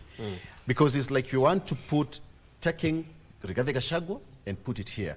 And from the way he's saying, as ODM, as Kenyans, all people want right now is service delivery. From what President said yesterday, all we want to do is now focus and move forward. Let me get your point. What's next? It's the beginning of a new era. Indeed it is, and I think that Kenyans are expecting too much from Mheshimiwa Kithure Kindiki. Yeah. And I say this because just to backtrack a bit on what we saw happening with the former deputy president. Remember that the president issued an executive order which actually allocated roles and responsibilities to the former deputy president. And in the allegations that were meted at him, both at the National Assembly and also at the Senate, we did not see a very gruesome conversation around that executive order. Nobody said you failed to do your work. Yes. Yeah, because you see, the executive order was very, very clear.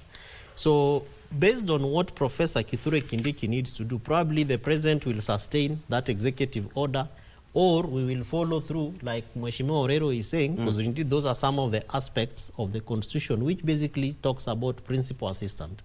So the president is the person to decide what he needs to be assisted on, other than on IBEC, which we did not see a lot of engagements between the national, the county governments and also with the national government, particularly because the deputy president is the chair of the Interbudget Economic Committee that brings together the county governments and also the national government, and on very clear issues. One is on the budget and execution of responsibilities. And Victor, remember also that even as we talk about the deputy president, we have seen a very clear precedence and history of Kenya Kwanza government not very excited around Schedule 4 functions of fully devolving certain roles and responsibilities to the counties, and because those are county functions. And we have seen almost a number of these functions being taken to court, from universal health care to affordable housing to so many of them. And I don't think that it really needed to take the former deputy president for us to see the government, because it is the president who is the bearer of this vision. He's the one who came to the people and said, as your president, this is what we are going to do. So we are hoping to see how the president and his deputy will, of course, swallow their prides from both sides and begin to exercise that ultimate responsibility of service delivery, because that is what Kenyans are asking for. And I know that sometimes, especially because of the kind of atmosphere and the context that we are, of course, operating in right now, what I am quite hopeful over is a leadership that is approachable. Because you see, for example, based on what we saw Mheshimiwa Rigathi Gachagua going through, maybe even at the point of governance, they were scared And when you come from the Lake region and there's a gentleman who keeps talking about Murima, probably a governor goes to the office of the deputy president and you are kept waiting for 8 hours, you know, to see a deputy president to discuss your issues of IBEC and to follow up, or the Council of Governors. And we saw a lot of, you know, concerns around responsibilities of counties and the mechanisms of how the chair of IBEC is now supposed to engage. So I am foreseeing a scenario where Professor Kithure Kindiki provides a very approachable leadership to the counties, a person who is available to engage, and even for donor coordination, because as Mheshimiwa Orero said, and I agree with him, many donors, a number of donors also engage with counties, and you can imagine where, of course, I saw the U.S. president at the swearing-in ceremony, and she was saying that, yeah, we were invited last night, and we made time, and we have come, and you can imagine how busy. U.S. Vice President? Ambassador. I meant the U.S. Ambassador. Meg Whitman, and she was saying that we were invited last evening and we came, and you could see that elated spirit in her, and you can imagine now for so many other ambassadors and high commissioners who want to engage with counties, and that particularly in terms of intergovernmental relations, it is the deputy president that is supposed to take leadership and provide all that. So I am looking for a scenario where Professor Kithure Kindiki, with his professorship, comes together and begins to provide that safe platform, that very safe space where now even citizens can now begin to engage with the substantive office of the deputy president, and particularly on where their interests are covered for. Well put. Thank you for that. But when you look at it in this way, Speaker, the professor, a good professor of law, and of course, at any point did you be his student anywhere in the line of? Yes, actually, he was my lecturer, and he's a good friend of mine. Yes. And I also want to take this opportunity to also congratulate him for ascending to the position of deputy president. Great. Because whether there were politics or there were no politics, he is now the deputy president. You want to enjoy it. You'll have it more. You might recall one of the papers somewhere. Yes. When it comes to service delivery, yes, the only thing that Wanjiku is now looking for is not the title of a professor. Somebody will tell you, maybe nataka unga. So whether you're a doctor, all I need is service. I want to be okay. Service delivery. Yeah. But do you think at this particular point, the work is cut out, yes, to the dynamic duo, let me call them now, the dynamic duo. What should we expect of him in terms of supporting the president? Because when the president said that there are certain things that he missed in 2 years, yes, that is a heavily loaded statement. Yes, that is true. And we expect him to be the principal assistant to the president. The keyword is principal assistant. Professionally. Yes. Yeah, not politically. You know, maybe the former deputy president, maybe was a political principal assistant to help the president ascend to power. But you see now, when the president ascends to power, he needs a professional principal assistant to help him work. Not an opportunist. So I think what I expect from my former lecturer and my friend and the current deputy president of Kenya, His Excellency Professor Kithure Kindiki, is that let him be professional. Actually, he has been put there to represent professionals. If he messes up, he will actually have messed up on behalf of all professionals. So we expect him to be professional, advise the president where necessary, and try not to confront his boss. You know, even if you want to disagree with your boss, you don't do so publicly. I just, you know, when he says to represent professionals, you know, even Gachagua was a career administrator who rose through the ranks. Yes. So we would not just selectively say that Kindiki will represent professionals. In fact, in politics, there is a very little thing called professionalism. It's about political matter. It's a political office. It's about interest. It's about interest. And it must represent Kenyans on political interests. All regions must be represented. Yeah. So he's not going there to exercise his professionalism. No. Okay. I agree with you, but let me speak as a professional. Remember, he's a lawyer like myself. But what I'm saying is that we expect professionalism. Okay. You know, above board. Above board. Yeah. We know the former deputy president was not that professional because, for example, you can't really go to the public and start attacking your boss. You can't do that. You are the principal assistant. Just meet him privately and discuss those matters. So what I expect from Professor Kithure Kindiki as the Deputy President is that let him do his work, let him support the president. If you look at what happens in other democracies, like in America, for example, Mheshimiwa Orero, I'm sure we are hearing the much voice of Kamala Harris now that she's campaigning. Before we could not hear her, she was supporting the president. But when she was given a chance to go and campaign, now we have had her. And who are you supporting? Are you supporting Trump or let's Kamala? leave American politics. Yeah, but it matters Kenya. We expect the president and the deputy president to forget what has happened. Yeah, Kenyans don't care who is the deputy president, who is the they want to be served. Kenyans want to be served. People want service delivery. People want service delivery. People are suffering. We are seeing, actually, I don't know, we are seeing introduction of other new tax measures. We don't know whether Gachagua was stopping the president from putting those new tax measures, but all we are saying is that we want the president and the deputy president to serve Kenyans. Okay. You see, Victor, if you allow me, I think, again, we must be careful not to put in too much premium, as I said, over expectation on the deputy president.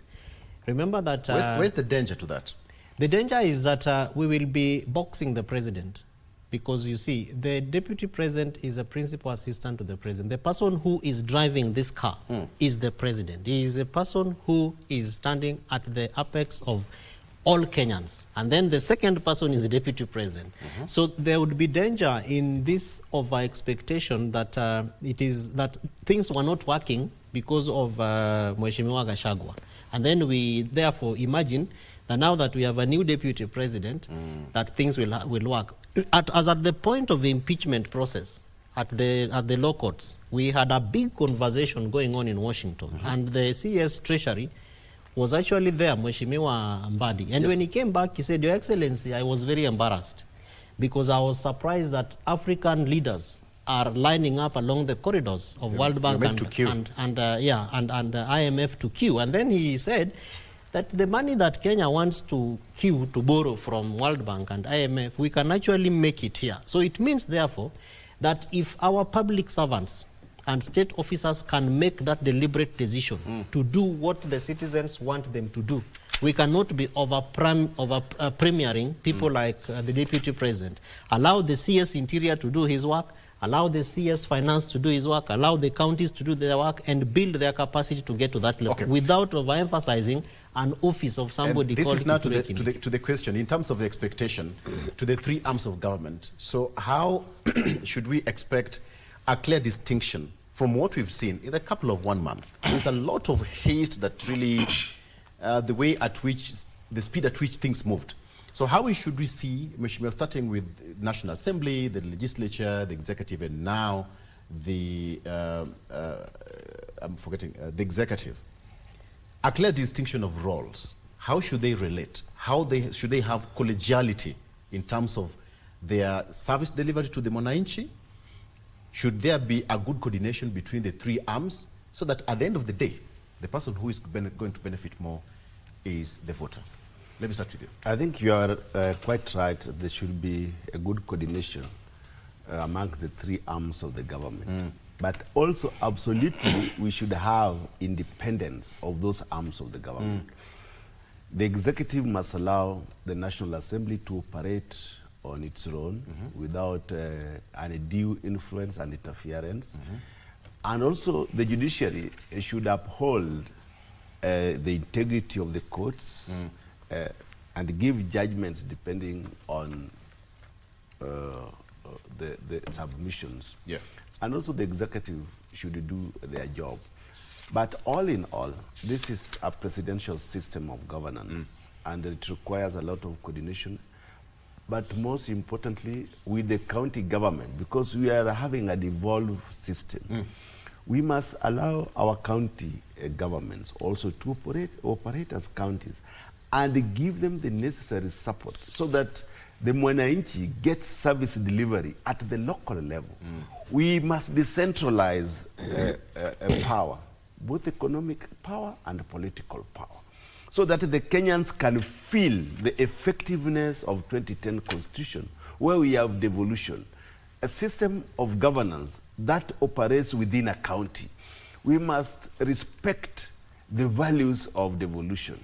As a government, as a presidential system of governance, and with the devolution aspect in this country, we must agree to channel our the percentages that is required for the devolved government to be effectively utilized at the local level.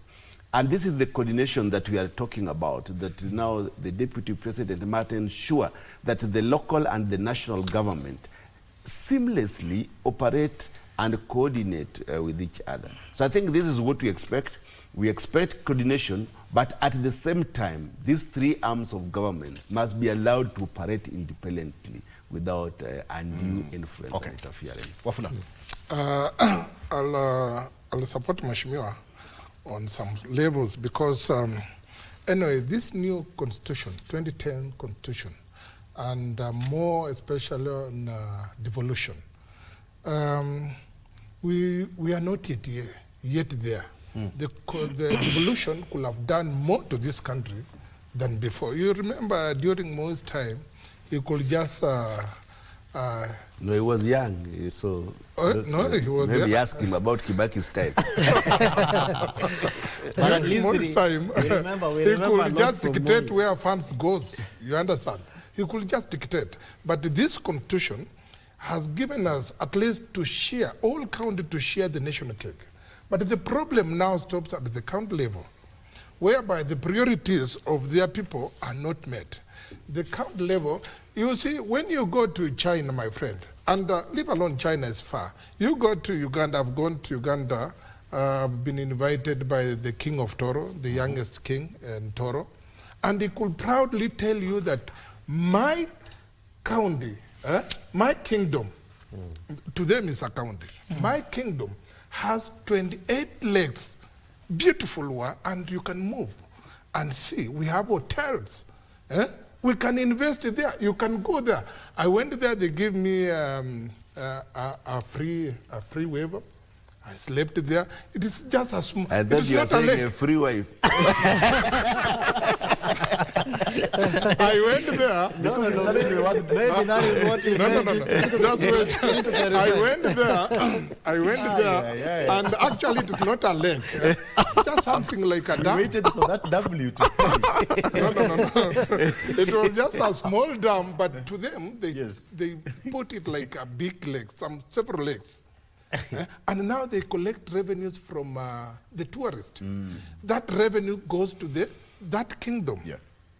But now in Kenya, Mheshimiwa, you come from Kitui. Yes. Kitui, to me, they are the only people who have done like, they have invested on mango and they process mango and sell. These other counties, they don't do any business to generate their own money. And that is where we should be. You go to China. But Mheshimiwa, you know that we have over 23 counties that now surpassed their own source revenue targets. Now, you see what I'm talking about is but it is also absurd that you want to compare our economy with Uganda economy. Kenya's economy is about 8-10 times. Yes, but they are doing well. I'm telling you, they are doing well. In terms of what? In terms of, their kingdom, they are generating money. Okay. They are generating money from their resources.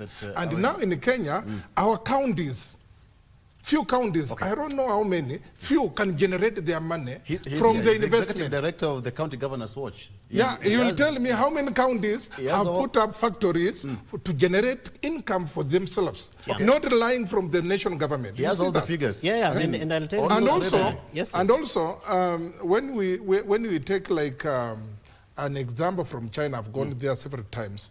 You see these companies, Chinese companies in Kenya doing some construction and whatever, they come from different states, like counties.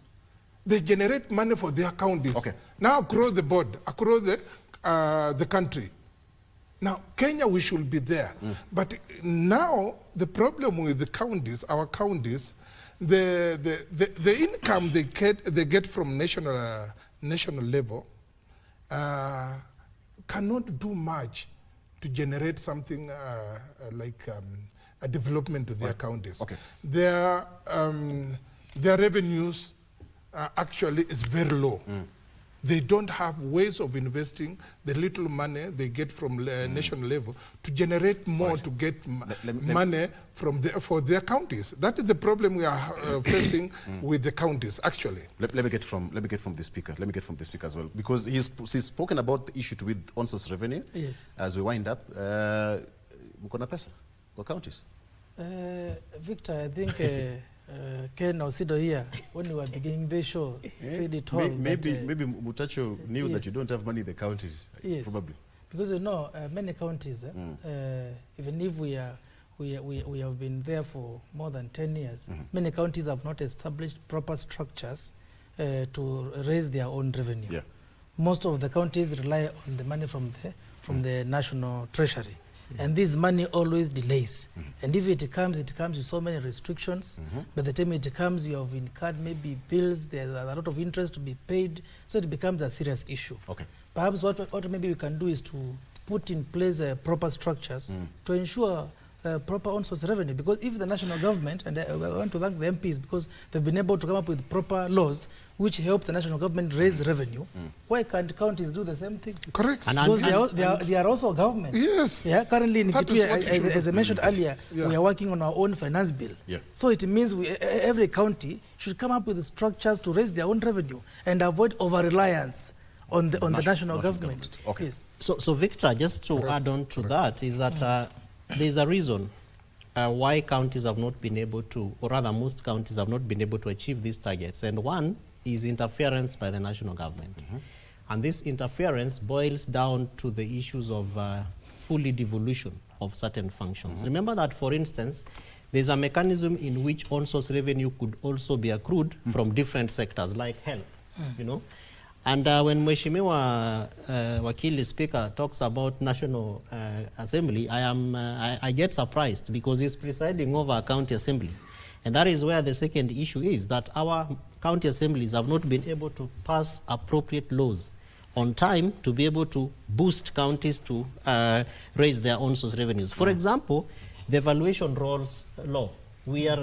Counties are operating on a 2016 law. I hope you are aware about that, Madam Speaker. And very few of them, less than 8 counties, rather 8 county assemblies have been able to pass 2023 valuation rolls now to be able to enhance on-source revenue from different tax regimes like land rates, because it is a law that is supposed to enable counties to be able to pick up those laws. So the over-concentration in the national government is weakening county assembly establishments, and that is also boiling down into issues, for instance, like corruption.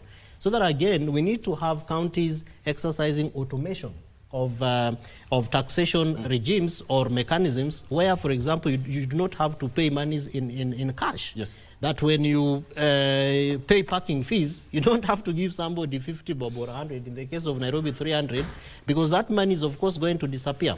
So for us to be able to support counties, we must push this stress into the county assemblies to pass proper laws and really ask the national government through the State Department for Devolution to work together with the county governments to fully devolve these functions. Lastly, Victor, for example, you look at housing, affordable housing is devolved. Health is fully devolved with, of course, national government given the Ministry of Health the functions of policy. But you still see certain aspects of national government interfering with counties, for example, on what is called the county aggregation industrial parks.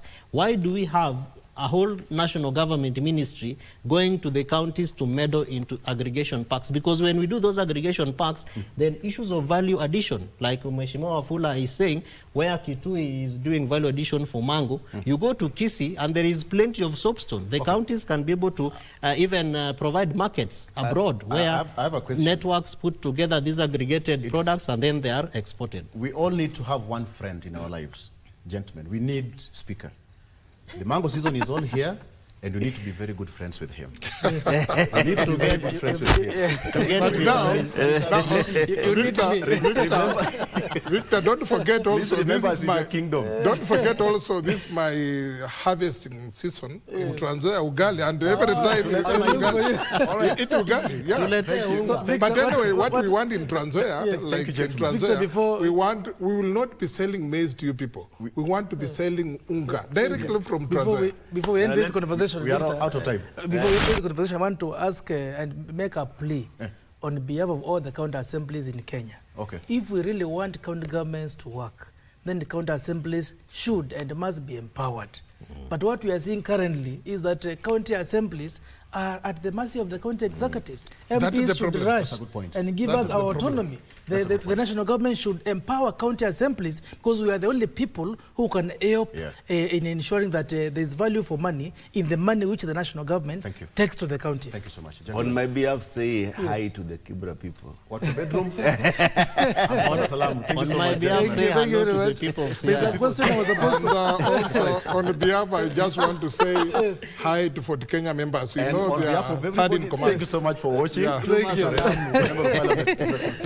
I have Dr. Fuller Mutachu, who is the chairman of Fort Kenya Trans Nzoia County, as well as Speaker of the County Assembly of Kitui, Kevin Katisa, who is also an advocate of the High Court and Executive Director of the County Governor's Watch, Kevin Osido. Gentlemen, thank you so much. But let me leave you with one quote from Winston Churchill. He said, "Democracy is the worst form of government, except all those other forms that have been tried from time to time."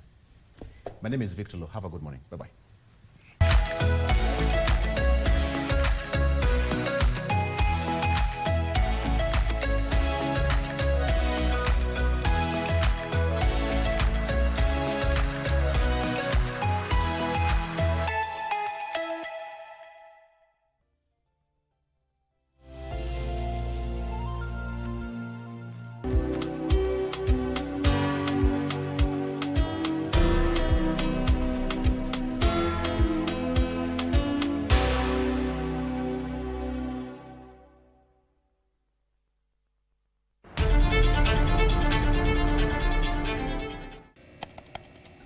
Technology has become a crucial part of our society. Without technological advancements, so much of our everyday lives would be drastically different.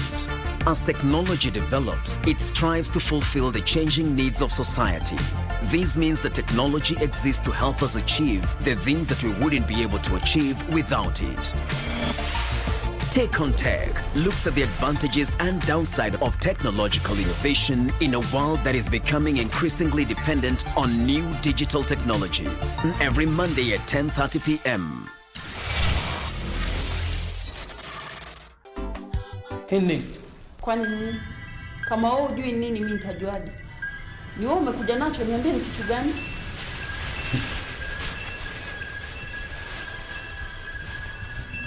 Nini? Nikipoteza chochote chumbani mwangu, nisiulize wale ambao naishi na wao. Oh, kati ya wale unaishi nao, uko na siri ndio wa kwanza.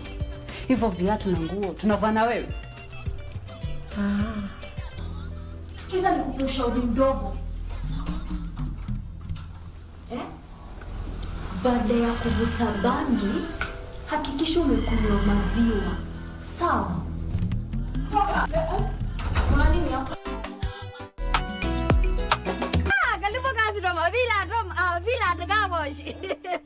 Yo, unaona sasa hiyo ng'ombe uko nayo, ndio nataka nitoe kabisa. Nikuoshe. Mata mulikuwa nataka tuoshe kweli maana maji moto kwani ni mtoto mdogo. Of course. This is my baby. Oh. Hakika tungeka akina Elile, mbona huku niambia, ninakwambia uniangalilie nyuma, unaniambia kocha nipeleke tu police station. Unataka police station? Abatari. Wewe utajua hujui. Mimi nakwambia siku hizo watu na mixing rangi na computer. Magango rangi. Okay, where's the humidifier? Siwezi fanya hiyo kazi bwana. Kaa hapo bwana, ukanyari bwana. Geuka kabisa na mwili yako yote. Ayaanza kwenda. Wao unanifinya nini? Nini? Kagankyo. Fala, we are tired of this one major problems after another. If you don't have solution, don't raise problems, okay? Solution to what, Warrior? What are the solution without a problem? I don't know. What are they? No problem, of course. Come in. He has just said that he comes from Nairobi, Kenya. And then how is he a Jamaican again? Okay, maybe he's an Jamaican who is visiting Kenya. Ninakwambia leo tunaenda kutengeneza pesa kutengeneza. Na tugawane hiyo pesa pia. Juu unakuaga na tabia ya kunitoka pesa kila wakati wewe. Lasta. Uchaijua hizi haso zetu zinakuaga na expenses. Are you now saying that we are girls? Including you? Of course. Girl power all the way. Omera, opportunity comes one Nyathiwa. Philas Atito will be running for MCA of Sawati 1. What's wrong with you? Are you crazy, Carolina? Why did you follow me? What's wrong with you? Now I finally know where you got the money I found. Amparo? What's the matter? What's the matter? What is it? Rosa! Rosa! But what's wrong? What happened to her? We don't know, son. Look here. If anything happens to Mom, it'll be your fault, Isabel. Do you understand? If anything happens to her, It's quite hard for me to believe what you're saying. I don't know. There's probably some mistake. Isabel? Wildlands.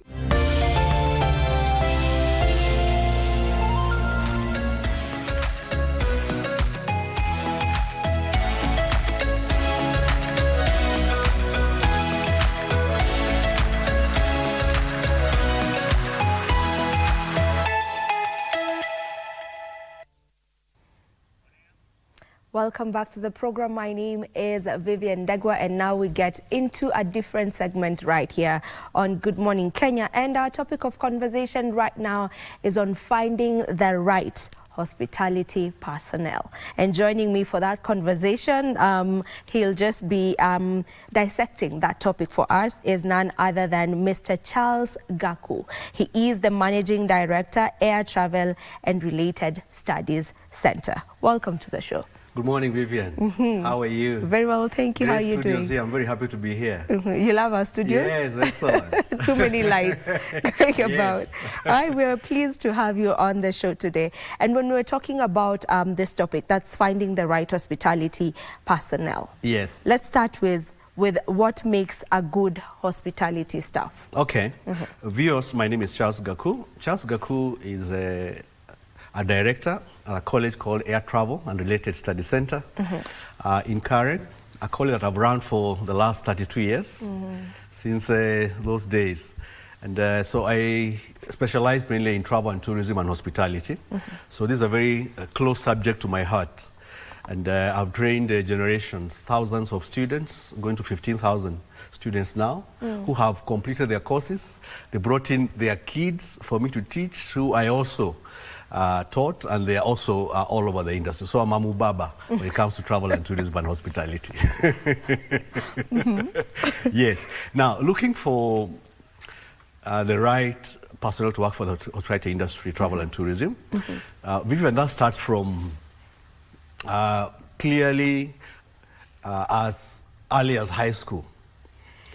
Because the industry is very unique, because we don't sell anything that is tangible. Actually, we sell what we call happiness in the industry, and you cannot be able to feel that. It's intangible. So we need personnel who have the right attitudes for this particular industry. So there are very many little things that they look little, but they matter most that you look for. For example, your sense of grooming is very vital in the industry, because you project a certain image when you represent a company. For example, if I'm a tour guide, that's my profession as a tour guide, when tourists come to our country, they're not able to see the 54 million of us. Sure. They're able to see a tour guide who's with them, by the way, for 95% of the time. They're able to see a chef if they are lucky, because chefs are normally in the kitchen, but they see the service personnel, the receptionists that, receive them, the cabin crew that have come in with them, and so on and so forth. So we project an image of the country at a very, very little meager percentage. And the perceptions from those visitors are that Kenya is this way and that way. So grooming is vital. That's why you find 99% of personnel in the industry put on uniform. Uniform to say that we are uniformed in providing you a proper service, we are at your service. All of us, we are unified towards one goal. That goal is to provide the finest service that we can. So grooming is very vital. Yeah. And then little things that we don't take so seriously, and they are very vital in tourism, is the issue of punctuality. Keeping time. How do you feel, Vivian, when you go on a safari to the Mara or Amboseli or even Savo, and it's time for lunch and the chef comes and announces that today our lunch will be 1 hour late? They've had the time to do all these preparations. Remember, our tourists pay even 1 year before they get into the country. So they expect that things are running and that you're really waiting for them. So punctuality. The soft skills are those things that do matter. How is your initiative? How is your sense of cooperation and teamwork? Yeah. How is your adaptability? Are you a team player? How is your interest, initiative and effort to do this job? I have seen back at college where students join programs that they were pushed to do by their parents and not by themselves. It doesn't work. So clearly, over and above all that I've just been talking to you about, passion is everything. Yeah. And when you talk about the soft skills that you've just actually mentioned, and I had a question on that, on what soft skills are really essential. Yes. You've mentioned them. Yes. So maybe what techniques do you use to evaluate someone's soft skills? Great. Yeah. Now, many things to look at. I do conduct interviews in the majority of my admissions back at school, and that is how the industry should be able to get the right personnel for the industry, by conducting interviews. Not just say I have the passion, you also have to see the passion that you're talking about. You don't say I love cooking and actually you mean I love eating and not cooking. So we are looking at people who appreciate nature.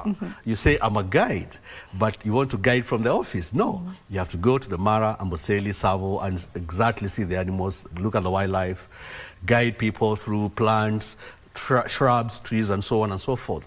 So we have a genuine interest in making sure that before we admit you in the industry, even for training purposes, you do have that particular passion. So it is possible to see, even the way you answer questions, your demeanor, your calmness, your willingness to help can be seen and is manifested in even the way we walk. So these are things that are actually out there for all of us to be able to see. Now, we have to expect that when we have clients coming to a country, they're expecting a certain level of service. And that level of service is up to international standards. 5 stars are 5 stars. They might be a little different. Whatever is called a 5-star in Kenya and it's called a 5-star in the UK, and Dubai could be a bit different. But the expectations are the same. So if you're 5-star in your region and a client has bought a 5-star service in a hotel, then what you're saying is that we expect a certain level of service. We cannot be able to achieve that without having those who want to work in the industry sitting for a common international entry examination. It's very important that we don't have different levels of examinations towards the same kind of service that we want to provide. And that's why I thank 2 major examiners that exist in the hospitality industry, travel and tourism, and the first one is IATA. IATA is International Air Transport Association. It's based in Montreal, in Canada. This is a body that, sets the exams, provides the syllabus, examines, and of course gives out the qualification. What does that mean? Is that the moment you flash that paper, anywhere in the world, Dubai, Qatar, wherever it is, in the US and the UK, that paper, that qualification is recognized. It is very important that we do that so that the expectations, we don't frustrate our clients' expectations. Another good examiner who is known worldwide for hospitality is ICM. ICM stands for Institute of Commercial Management. It's based in London in the UK. So it's very, very vital that we link ourselves with examiners that are able to meet those international standards. And even more importantly, is to ensure that we provide serious, very well supervised industry attachment for our programs.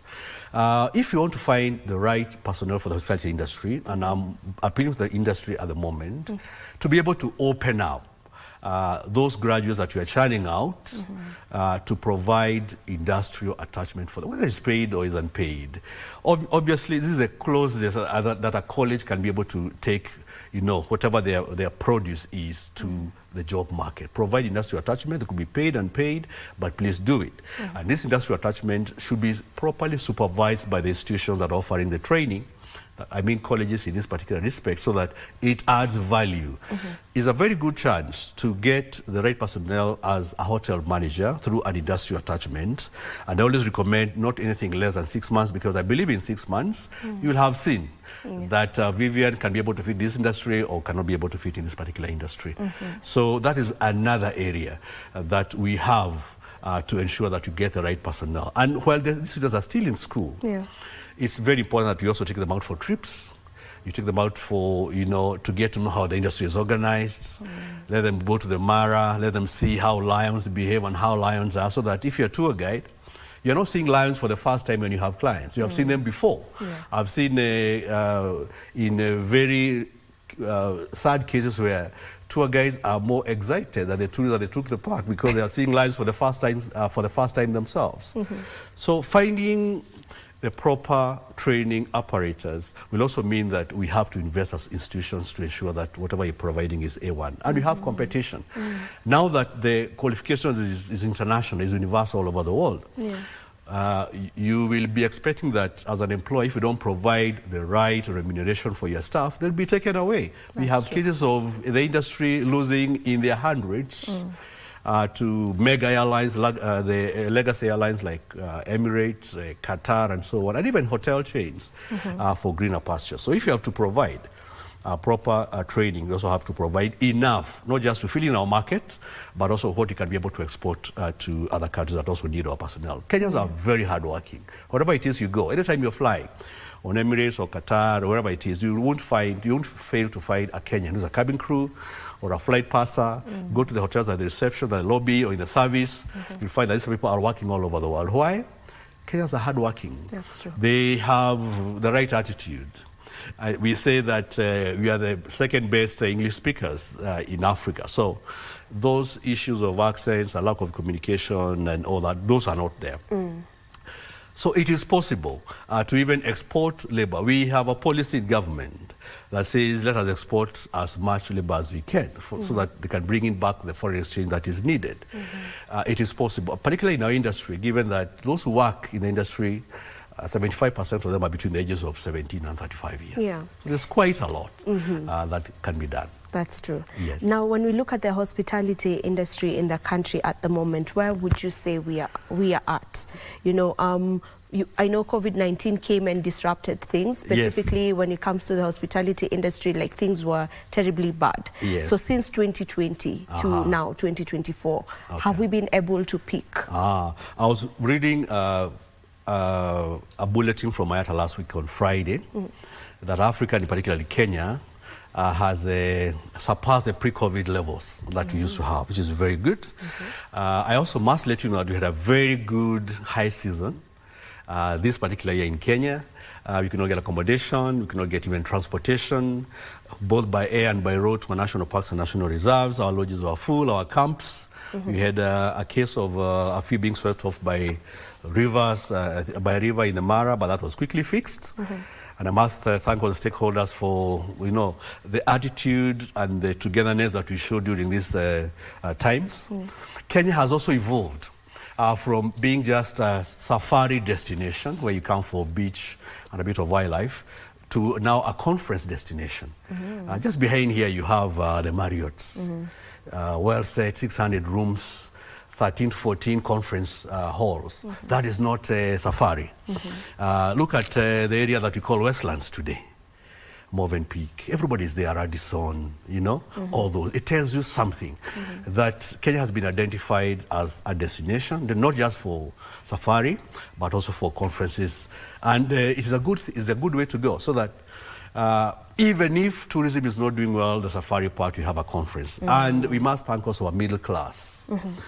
they were very supportive during the COVID. Our middle class Kenyans, the domestic tourists, made up for about 80% during this COVID and fill up the gaps. We didn't have a lot of mass layovers once we opened up our facilities, thanks to the middle class. And interestingly, during that particular time, the Spanish clients continued to come in.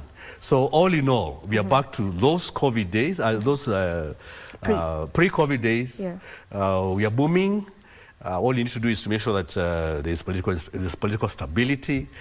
We train our students to serious levels so they can be able to match up to the expectation. Because the guests keeps on evolving. The client evolves all the time.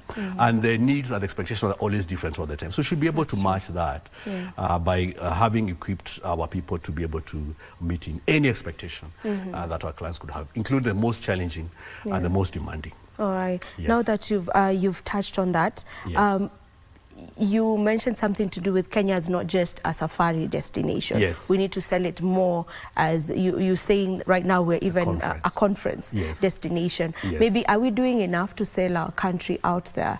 And what more should be done for us to be able to put our country out there as a destination, you know, for tourists? We are not doing enough yet.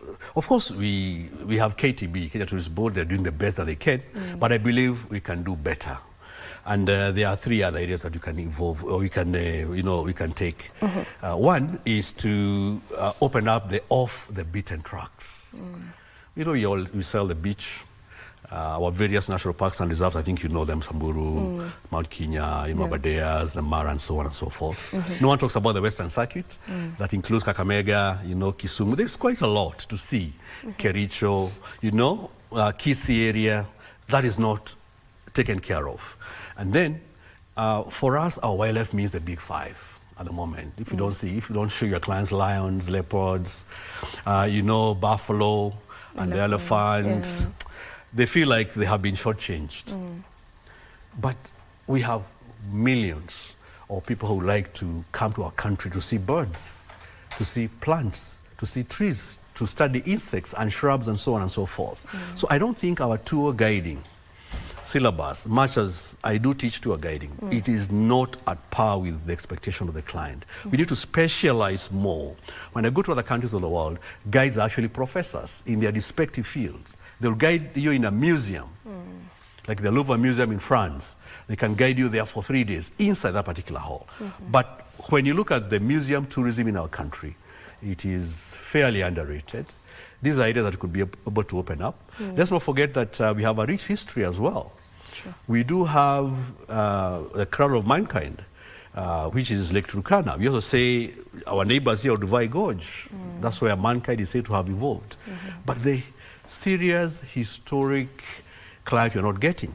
We have not even touched, we are scratching the surface as far as sports tourism is concerned. Many people will be interested to see these Olympians that run and run and run, they don't stop until they have won. Where do they come from? What do they eat? What topography? What environment do they live in? So there's quite a lot. But I always say, without a proper trained personnel, we'll be able to aim at we are aiming for 5 million tourists by the year 2030, 5 million. They will come. We can get them if we do enough. And of course, diversifying our product. But we cannot sustain 5 million tourists if they are not backed up by a proper training regime that will ensure that they get value for money when they get into a country. That is very vital for me. And that is why I stuck into training for the last 32 years to ensure, because I still feel that I have something that I should be able to provide to our country to ensure that whatever they get is up to par with the expectations, so that our neighbors who we have seen grow their tourism, our neighbor here, Tanzania is doing 1994, 1995. The first time I was doing the Lake Manyara, Serengeti, and Ngorongoro, they were very down. Today, you're looking at them as a competitor who has almost overtaken us if they have not done that already. I think they have already. And I don't want to say they have. It's sad to say that they have, but it's also sad to say that they haven't. But we can pull up our socks. This country naturally attracts tourists because of the level of service. And you must thank my alma mater, Kenya Utalii College, because it's a pioneer. When I was at Utalii in the 90s, in a class of 30, you could have 4 or 5 even 10 different nationalities, African nationalities represented in this country. So there is room. Why are we not selling, even training people coming from all over the world, particularly in Africa, to come and train in our country because the resources are there, the training personnel is there. So what you find at the moment is lots of lecturers in those countries, Rwanda, Burundi, Tanzania, they are all Kenyans who are doing a good job, including managers and chefs in our Serena properties, Sova properties in the East African region. Vivian, I'm quite lonely at the top because... I love that statement. You get this? Yeah. This tell award, us about that. Yeah, this is an award from my institution. Okay. Air Travel and Related Study Center. You're based in Karen, in Nairobi. This award is given by IATA, International Air Transport Association, based in Montreal, Canada. I've been receiving this award since the year 2008, every year, without fail. How do I get this award? 2008. This is the 16th year that I'm receiving this. No other college in Africa and the Middle East has ever received this recognition to be made an IATA Premier Circle member. What does it take? 95% of your students must pass the examinations. They look at the absorption in the job market. They have a way of telling, because the certificates are, they're able to tell from the certificate that the issue, who is working where, because it's like a closed shop. IATA represents airlines, and airlines also deal with travel agents who issue tickets and other services on behalf of the airline. So they're able to tell who it is that is using the certificate to work where. So the whole of Africa and the Middle East, no one has ever received this award for the last 16 years running. Where's the gap, maybe? The reason why? Yeah. I have taken a personal initiative to do the training, of course, with another dedicated team of teaching staff members. And I guarantee my students industry attachment, out of which 84% of the students get jobs. We take them for industrial attachment, and this is very well documented. So it is possible and it is doable. When you have an international qualification, it is easier to get your students to work anywhere in the world. Last time I was flying from Minneapolis to Seattle, and on United Airlines you find a cabin crew that I trained 18 years ago, meaning that with this paper you're able to work anywhere in the world. So finding the serious travel, tourism personnel and hospitality industry for the industry requires also a personal touch in whatever it is that you're doing. Yes, personalized service is the way to go in our industry and in the rest of the world. Okay. Yes. And back to the right personnel. When you talk about the hospitality industry, customer service must be paramount. So when we look at customer service, what can you say about customer service?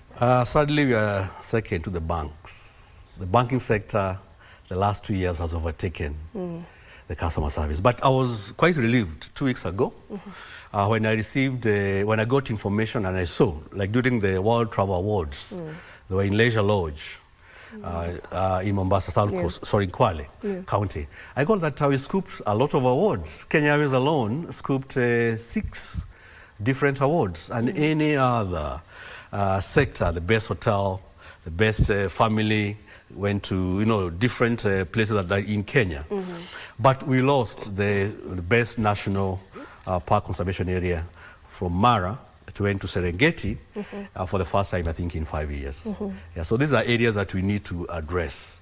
And one thing I would like to also point out when you're here with you, Vivian, we talk about 5 million tourists by the year 2030. I will not talk about the numbers in terms of 5 million or 5 or 10 or 15. I'll talk about how much are they leaving behind. We don't need mass tourism if they're not leaving anything behind. There are sad stories of countries that got 70, 80 million tourists a year. For example, Spain, their tourism industry collapsed because people are coming from all over Europe. They don't spend much in Spain. That does not support the sector.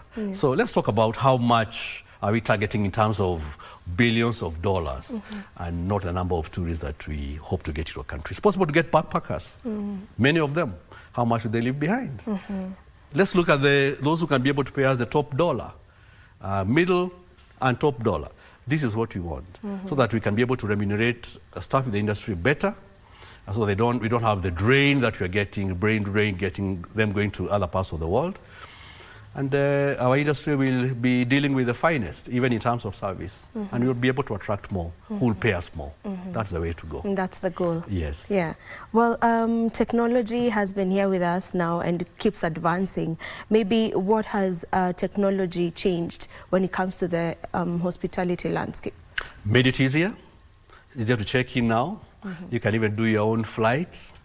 It is possible to book your own safari, book your car hire, wherever it is that you're going. It has made it easier. But our industry is also very much hands-on. We are not able to eliminate, it's labor intensive, especially in the hotels and restaurants. As much as we like to, to bring as much IT as we can, I don't think that it is right or even possible to replace that human touch, the humor, the smile, that service with a smile. That I beg we should spare. And the others, the back office, those ones could be as automated as possible. You could imagine on an 8-hour flight where your cabin crew is a robot. You want this, you press, they give you a glass of wine and so on. On this, you press, you get whatever it is that you want. That's not personal touch. And we are Africans. And Africans are warm people. And the warmth is what makes us a natural destination and a natural choice for many of the tourists, because whatever it is, they have over-automated so much that they want to come back and see how was it some 15, 20 years back. And they are paying us for that. I'm not saying we should remain remote, but we should also be careful about how much we can automate and what areas we can automate. But it has made it easier. It's possible now to, before you used to go to the airport, you had to have a paper ticket. If you don't carry that paper ticket, you don't board. Today, of course, now you can even just check in online. Just check in online and so on and so forth. So good and bad. But the natural warmth, the African hospitality, that one we should leave aside. Yeah. Yes. But speaking about what you're talking about, the natural hospitality. Yes. I feel like we will get to a point where we'll be served by robots. I mean, there's already a hotel in Nairobi right now where you're served by a robot. Yes. It comes, you put in what you want, it goes back and brings it in. Yeah, a good spectacle. Yeah. But not everyone should be able to do that. Yeah. I did that in China over the weekend. A whole of last 2 weeks I was in China. There is the Canton Fair that we normally attend to just see developments in all sectors. And several hotels had robots. But I went to another Brazilian one, much later, that was served, naturally. And I think I had a better experience at the Brazilian one that was served warmly by the warm Chinese people, with a dash of Brazilian flavor. It's a fogo gaucho back in Guangzhou, and I loved it. I think that's that human touch is irreplaceable. That one we should not. Yeah. They say monomen in Africa ni handshake. I think that should not go. At least not now, not during our time. Not now. Yes. All right, as we almost come to the end of this conversation, maybe what are the reasons or common reasons for high turnover when it comes to the hospitality industry, and how should we go about mitigating that? I have dealt a lot with the industry. For the last 32 years I've been talking to you about. And one of the reasons why I find staff leaving is greener pastures abroad. Quite inevitable if you cannot be able to match what they're giving you, so they leave. But the third one is poaching from one hotel to another hotel. If you want a salesperson or a chef, you know that so-and-so has a good chef. So for this little increment, then the chef leaves. And you know that customers follow the chef because you go to a hotel or a restaurant for the food, for example, and not for anything else. So this poaching, this domestic poaching can be taken care of by properly training students, so that you have enough pool. You poach and poach, and you poach each other so much that there's no one to poach anymore. But the flip side of it, or the better side of it, could be taken care of by training more to high standards, so that there'll be no poaching. Everybody is happy with the kind of product that they are getting for the hotel. Don't forget, travel agents and many hotels are really private entities. Private in the sense that the ownership is private. You want to maximize on your profits as much as you can. Yeah. So there's cutthroat and so on, that competition. That can be taken care of the moment you provide all of you serious training that is commensurate to whatever a client is expecting from whatever part of the world. Okay. Yes. Now, for the purpose of our viewer who's watching us right now, and this is a field they are looking to get into, okay, probably what are the best courses that one can take? Probably if you can just mention quickly. Vivian, you never had enough chefs in the world. You know, those who prepare food, drinks, and so on.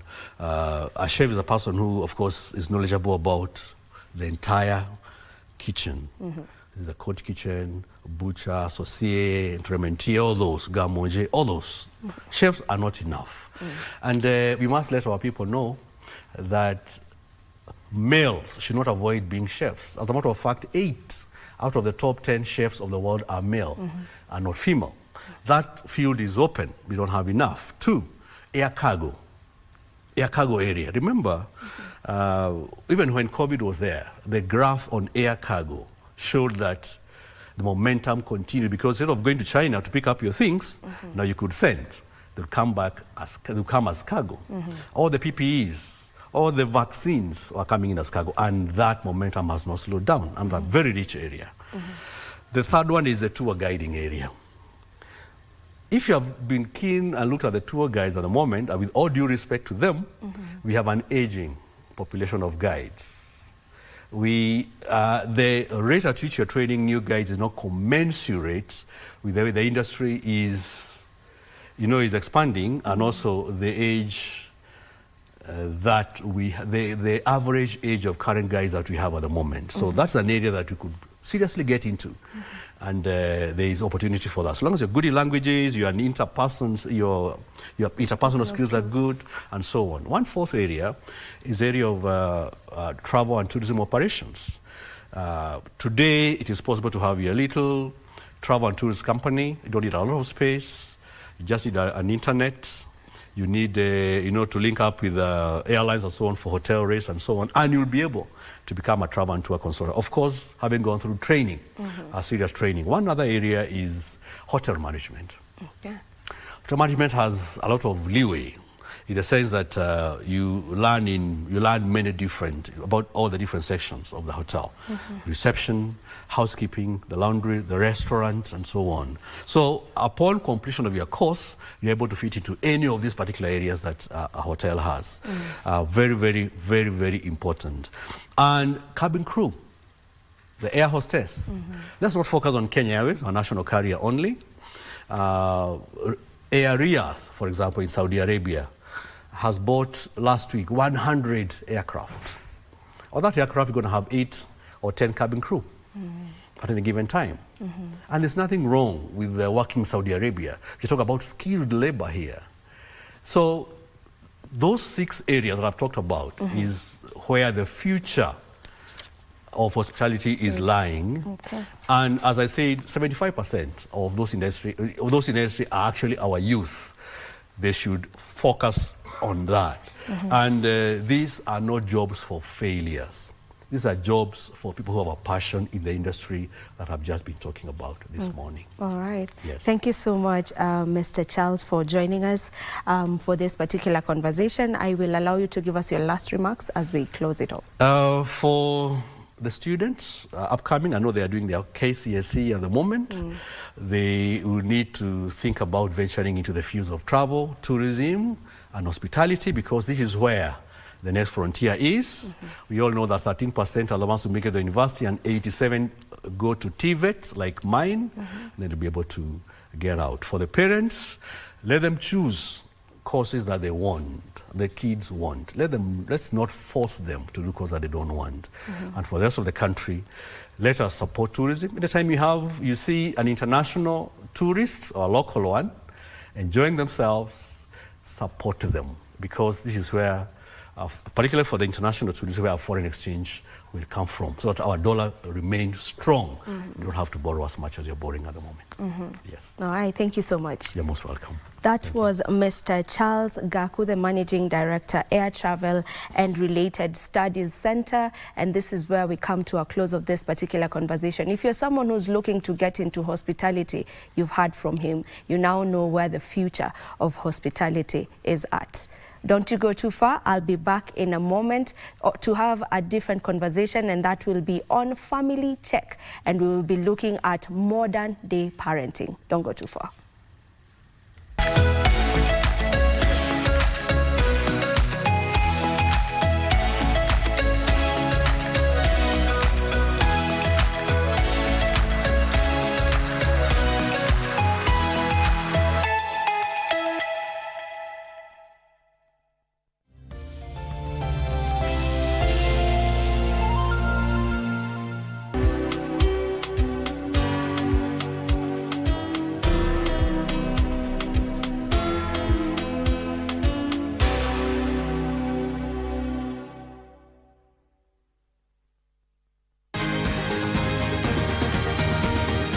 Thank you for joining us on Healthy Living. Stay connected to Voice of America at voanews.com. A look at your kidneys and how they impact your health. And an expert discusses chronic kidney disease and how to protect yourself. And Ivorian psychologist Noor Bakayoko shares some insights on bullying and what can be done. It's important to avoid major events or major health crises. How do you know if your cough is due to a serious condition? We'll have some answers. Stay well and strive to make every day a healthy day.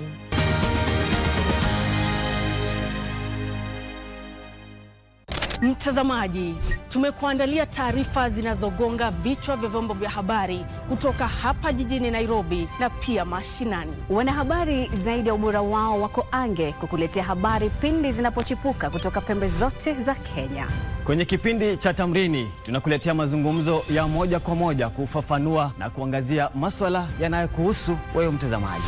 Kumbuka, taarifa yenye thamani daima hupokewa kwa amani. Hivyo basi usikose kuungana nasi kila siku ya wiki. Tukupakulie na tukutaarifu taarifa yenye mnato kwenye runinga unayoienzi.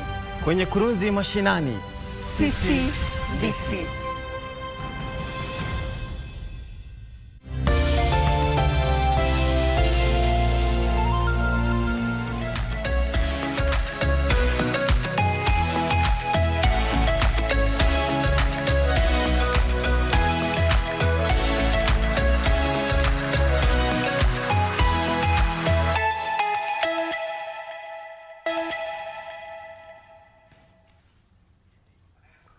And we are back. Family Check it is. And our topic of conversation, as I had mentioned earlier, is parenting in modern day and its challenges. And with me in studio right now is a therapist and life coach. Her name is Tracy Korugendo. Tracy, welcome to the show. Thank you, Vivian. Thank you for having me. We're pleased to have you. Yeah, it's a pleasure to be here. All right. Yeah. So we are looking at parenting in modern day and maybe the challenges that come with it.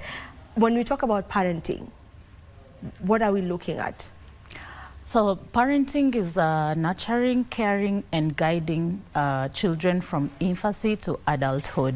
It involves physical care, education, setting boundaries, and emotional support for the children. Every decision that is made, from what the child wears, what the child eats, impacts who they become as an adult. So in a nutshell, that's basically what parenting is. Yeah. So it's bringing up a child from infancy to adulthood. Yeah. And taking care of everything in between. That's what we call parenting. Yes. I mean, we all know what parenting is, but just for the purpose of defining it. Yeah. And then when you talk about parenting, there are different types of parenting, or should I call them different styles of parenting. Yeah. If you may take us through some of these styles. There are 4 styles. Yeah, there are 5 styles of parenting. And just before I dig in, there are 2 principles that creates the types of parenting. One being structure and then warmth. When I talk about structure, I mean we're talking about rules and boundaries that parents set for their children. This can be like meal time. What time do you have your meals? What time do you do your homework? And this helps children have a sense of direction and also learn discipline. And then the other principle that creates the types of parenting is warmth. When I talk about warmth, I mean affection, understanding, communication with your child. And these help children feel loved and valued and like they belong. So these two principles then create the different types of parenting. So I'll start with the first type of parenting, which is authoritative. Yes. So authoritative type of parenting is where there is a balance of warmth and structure. So the parents that use this type of parenting have a balance of both. They set rules but also are open to dialogue. For example, if a child makes a mistake in this type of parenting, you're not so quick to punish them. You sit down, understand where they're coming from or what happened, and either you teach them a lesson from it, and when they do it the second time, you can choose to punish. So this kind of parenting will breed adults that have confidence, that have very good social skills. And then the second type of parenting, we call it authoritarian. So authoritarian is where a parent is very high on structure and low on warmth. So this type of parenting is where you have to do things by the book, the strict kind of parenting.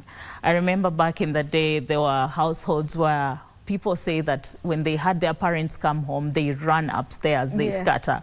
So they were so scared of that. We are talking about this kind of parenting where you're really scared of the parent because you have to do things by the book. There's no room for dialogue. No room for making the mistakes. Parent says goes. Yes, no room for mistakes. And this type of parenting will breed children that grow into adults that have anxiety because you're always on the edge. They suppress emotions because they fear getting into trouble. So each type of parenting will affect the way the child turns out. And then the third type of parenting is permissive parenting. This is a type of parenting that is overindulgent, very high on warmth, and very low on structure. For lack of a better word, spoil the children. The child can do no wrong. There are no boundaries. The child calls the shots. Yeah. So this is the fourth type of parenting. And this type of parenting will breed an adult who has a hard time following rules. They get into trouble with the law. They're very self-centered because they're used to having their way. They struggle in relationships. It's my way or no other way. And such children become very chaotic. Yeah. And then the last type of parenting is the non-involved parenting, where there is no warmth, there is no structure, the parents are just absent. And this is the type of parenting that will breed adults with a lot of mental health issues, low self-esteem, because these are children who have no guidance at all, who have no love, who have nothing. And remember, parenting is the foundation of all of us all. We are products of how we were raised. Yeah, so those are the 5 types of parenting that we do have. All right. So you've mentioned all these types, and from my own perspective, I feel like back in the days, the authoritarian was the way to go for parenting. What about now in the modern day? Can parents really use this particular way of parenting, or which one is the best in this modern day and age? From my own opinion is it's good to have a balance of both structure and warmth. So if you had to ask me, I think authoritative kind of parenting is the best kind of parenting you can give your child, because that means they have a balance of the warmth and they also have a balance of the structure. So they get a taste of both. And that way they're able to be grounded and have a sense of direction. These other permissive, we've talked about the outcome of such children. So if you're to choose one, let's say permissive, then your child misses out on having structure. So I believe we need to adapt the authoritative kind of parenting. But also, again, it's good to be flexible in our way of parenting, because what might work for one child might not work for the other child. So it depends on the personality of the child and knowing who your child is and picking what works best for them. And speaking about getting to know who your child is, for you to know which parenting style is proper for maybe each child, of course you'll need to be present in that child's life for you to be able to actually just know them well. But in the life we're living in right now, it's very fast-paced, you know. Parents are never really in the house because they're out looking for that bread, you know. So maybe how can someone, or can a parent be able to have that balance, work-life balance, whereby they're also still able to have time with their child? Yes, well, work-life balance is a challenge for many parents nowadays, because our days, the mom stayed at home and took care of the children, and the dads went out working and provided for the family. But now we have things like 50-50 households where both parents are working. But it's very important to have a work-life balance when it comes to raising children. I tend to believe that not all parents will be busy at the same time. So whoever is available needs to create work. It can even be as simple as having dinner with the children. Because what's happening nowadays is we have engaged our children in all sorts of co-curricular activities. So when we do have free time, we are busy dropping them swimming, basketball from basketball, doing all this. We think we are giving them what they need. But what do you do with that little time that you have away from work? It can be simple things like having dinner with them, talking to them, finding out how they are, the intentional communication, where you're not trying to talk to them while on their phone, because you can pick quite a lot. And I talked about knowing your child. You can be able to tell if your child's body language is different and pick up something from just a small dinner of 30 to 45 minutes. I'm not asking parents to stay at home, but how do you utilize the time that you have with the children? Yeah. And I know you've mentioned that, you know, we can't have this both parents being busy at the same time. But what of, you know, single parent households? You know, what to do now? Yeah, that's yet another challenge. It's and it's a big problem here in Kenya. We have a lot of single parent households, and where you could have had two parents and one being maybe more available. Now this one parent has to go and make ends meet and take care of the child, which is very unfortunate. But in such cases, you can look at support systems, aunties, uncles who can be there to help you raise these children, because this is something beyond someone's control. But it's always good to have a village. It's very unfortunate that our times, child safety is also another concern. So you have to be concerned about who you're leaving your child with. We have also relatives taking an advantage of children. So it's a bit tricky, but as a parent, I believe you can always narrow down to people that you think and believe that you can trust your child with, and have them become your village in raising these children. Yeah, that's what I would say about single parenting. You know, right now, kids have closed school, you know, they're at home, and they'll be home for the longest time. They have full 2 months to just be at home.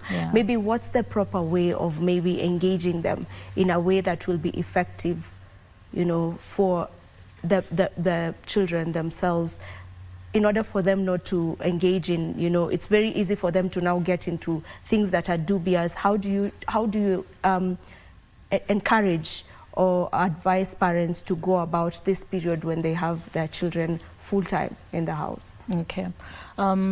We talked about structure, and even in this long holiday, if the children do have structure, like let's say they have a whole day of being at home, there's time to read books, there's time to go play outside.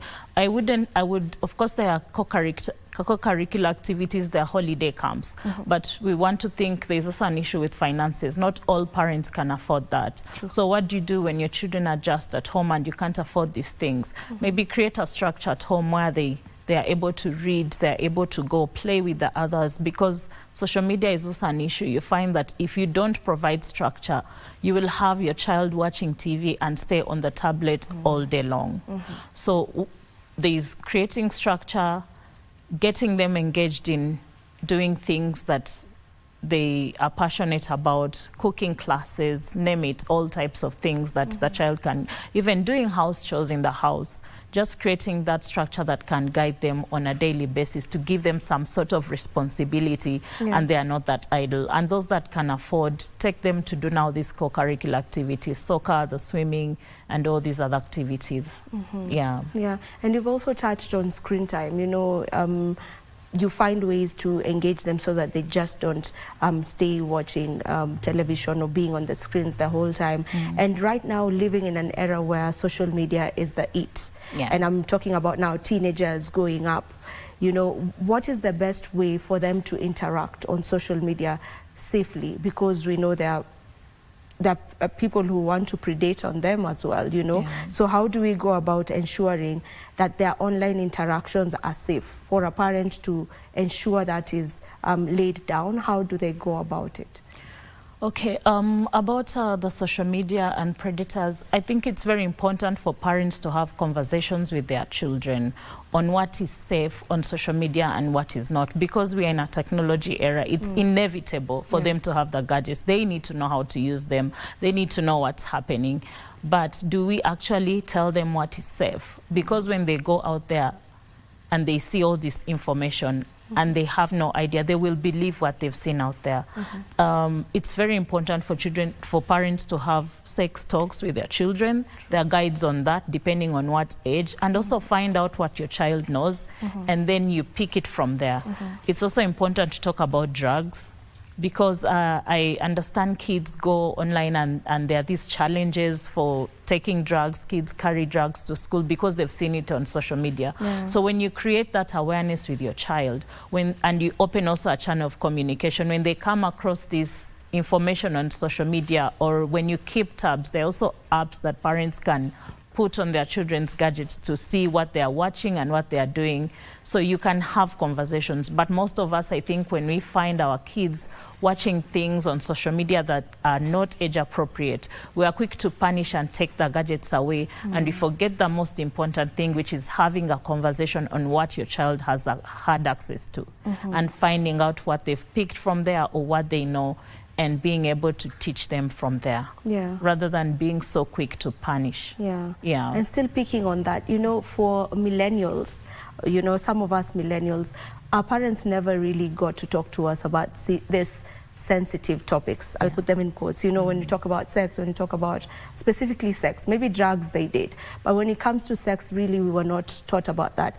And I feel like in the modern day parenting right now, you cannot afford to not talk about it, because I mean, there's social media. If you don't talk about it, they'll find it somewhere. They'll bump into it somewhere. So probably that is also something that parents should really look into. And maybe speaking about that, when do you say should be the appropriate time for a parent to start introducing this kind of topic, specifically sex? When is the right time for a parent to start speaking about it?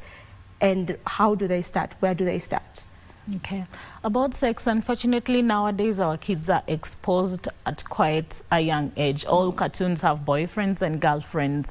It's everywhere. Interactions with their friends. Because I could protect my child all I want, but when they go to school, what is the other child talking to them about when it comes to sex? So I wouldn't say there's a right age, but there are some guides on how you can have the sex talk with your child at different ages.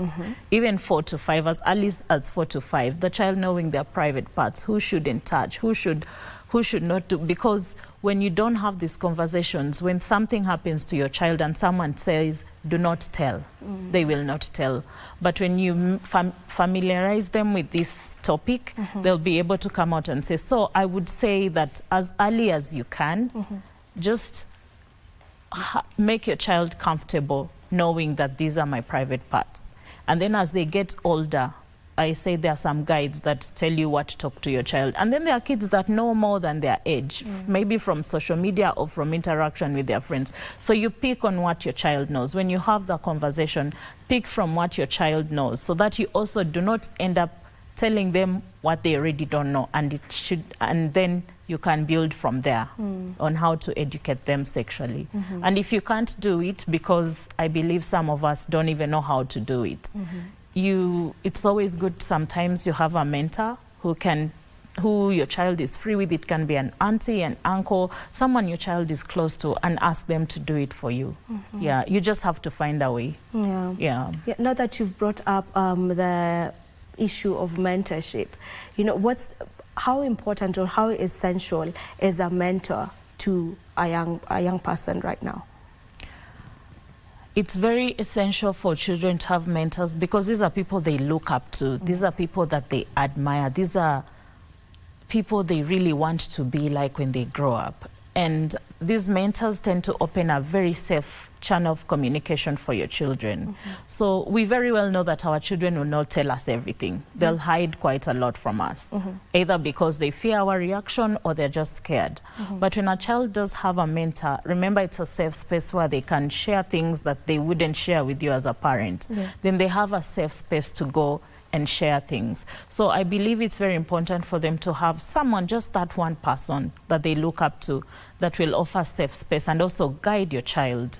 Because career-wise, in their interests, kids are bubbly. This is someone they'll go to and tell all the nonsense. But sometimes as parents, we are very tired from work. You come home, your child is telling you unrelated stories. You're just too tired to listen. But maybe a mentor is able to sit and pick things and follow up with your child and give them a sense of direction. How can a parent go about picking a mentor for their child? I believe children have people they tend to be close to, if you observe. And if your child is uncomfortable with someone, please don't push it. So pick on this child. Ask your child, would you like to talk to auntie or uncle? If you were to do something, who would you like to do it? And even having conversations with children. Children do not like confrontational kind of conversations. We could try speaking while doing an activity, maybe cooking, or if the child likes soccer and you can, or they like to play a game where you're just talking and you're not facing them, they feel like they're in trouble. So they tend not to open up. So talking to children while they're engaged and you're also engaged, they tend to open up more. So in choosing a mentor, just check with your child small questions like, would you like to go have coffee with auntie this? Or even you as a parent, we have instincts. You're able to tell if your child will be comfortable with someone or how close they are to this person. So those are some of the tips that can guide you in choosing a mentor. All right. I want us to look at mental wellness. You know, right now when you go on social media, you'll find so many young people talking about being depressed, talking about not being at a good mental space.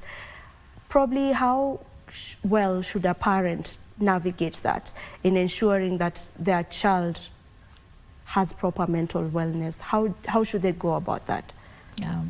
Social media has become a menace for the children, and mental illness has also become a very big thing. We have children committing suicide, and we have children getting depressed from what they watch on social media. There's a lot of peer pressure from social media, and like I said, I think it boils down to parents opening a safe communication channel for their children. Because when you talk about self-esteem, that children pick as from watching what is happening on social media, and then it affects their esteem. If you know your child, you're able to pick when they start acting different, or when they start withholding, or when they start not feeling comfortable to do things that they were not doing before. So it all boils down to communication. And the suicide rates, I had a parent friend who told me that there was a challenge in school where kids were cutting their wrist as a way to express, like if they felt any kind of pain, they had to cut their wrist. And it was just a challenge. That was started in a school. So it becomes very difficult for a parent, because most times you're not aware that your child is doing this. But her child is the one who came and said, Mom, there's this, kids are doing this, and she had just done once. So it open channel of communication, allowing your child to express themselves. That way they'll feel safe coming to you, even when they're going through the worst. Even depression and drugs. It's very unfortunate that most times a parent will not even know when their child is using. by the time they realize sometimes it's too late, they're addicts. But having this conversation, just like sex, what are drugs? What are they? What do they look like? What are the effects of using these drugs? The kids need to know. I believe a child who knows and has heard from their parent, when they are put in a place where there's all sorts of, they would make a better choice. That's true. Yeah. That's true. So communication is actually just key in all of this. Yeah. You know, and I feel like parents nowadays should be friends with their kids. Yes. Yes? Yeah, because that's the only way you can get into their minds as well and know what are you thinking, what are you hearing from out there, what is happening around your peers. And constantly constantly checking in, because sometimes you think you've had the conversation and that's enough. You assume your child knows, but children forget and they're all over the place. So constantly checking in. You've talked about drugs. Ask them, so what's happening? What's going on in school? Remember a conversation about drugs. What do you remember about it? What do you think about it? Have you seen it anywhere? Because what you would say today, maybe your child has not been exposed, and tomorrow they've seen someone using the drugs, and it's a whole new experience. So constantly checking in on these important conversations, sex, drugs, and alcohol. Yeah. All right, now let's get into probably the challenges of modern day parenting, which we've actually touched on as we were continuing with the conversation. What are some of these challenges that you would love to point out? So apart from, we talked about single parenting, we talked about social media, and we also talked about mental health issues. There's also financial challenges for the parent, where the parents are struggling to make ends meet, especially in this day and era where there's so many demands. It feels like you have to be spending on each and everything. Poor households where the parents are struggling to even pay school fees for their children. That can be a challenge for the parents. I'll give a few tips on how to handle that. Another challenge that parents are facing is peer pressure. Parents do have peer pressure. Tell me about that. Yeah, you see someone else's children. Schools have trips nowadays. Some schools offer trips. Kids go to the US and it's quite costly. So as parents, sometimes we put ourselves under pressure. You feel like your child also has to go. And there's also just peer pressure of someone's kids are studying maybe to become doctors. You start pushing your children to also pursue things that they are not even passionate about because you want them to look like the other person's children. So there's also that peer pressure and competition amongst parents, which becomes a challenge because it puts pressure on both you and the child. And it makes you set unrealistic expectations. It's interesting because most times when we talk about peer pressure, we don't look at it on the parent side. We look at peer pressure from the children's perspective, you know, and the peer pressure they get to encounter. So that's interesting. And then there's safety concerns. It's really tough for parents nowadays because you constantly worry. We have nannies taking advantage of children. A lot of young boys are introduced to sex by their caregivers, even girls.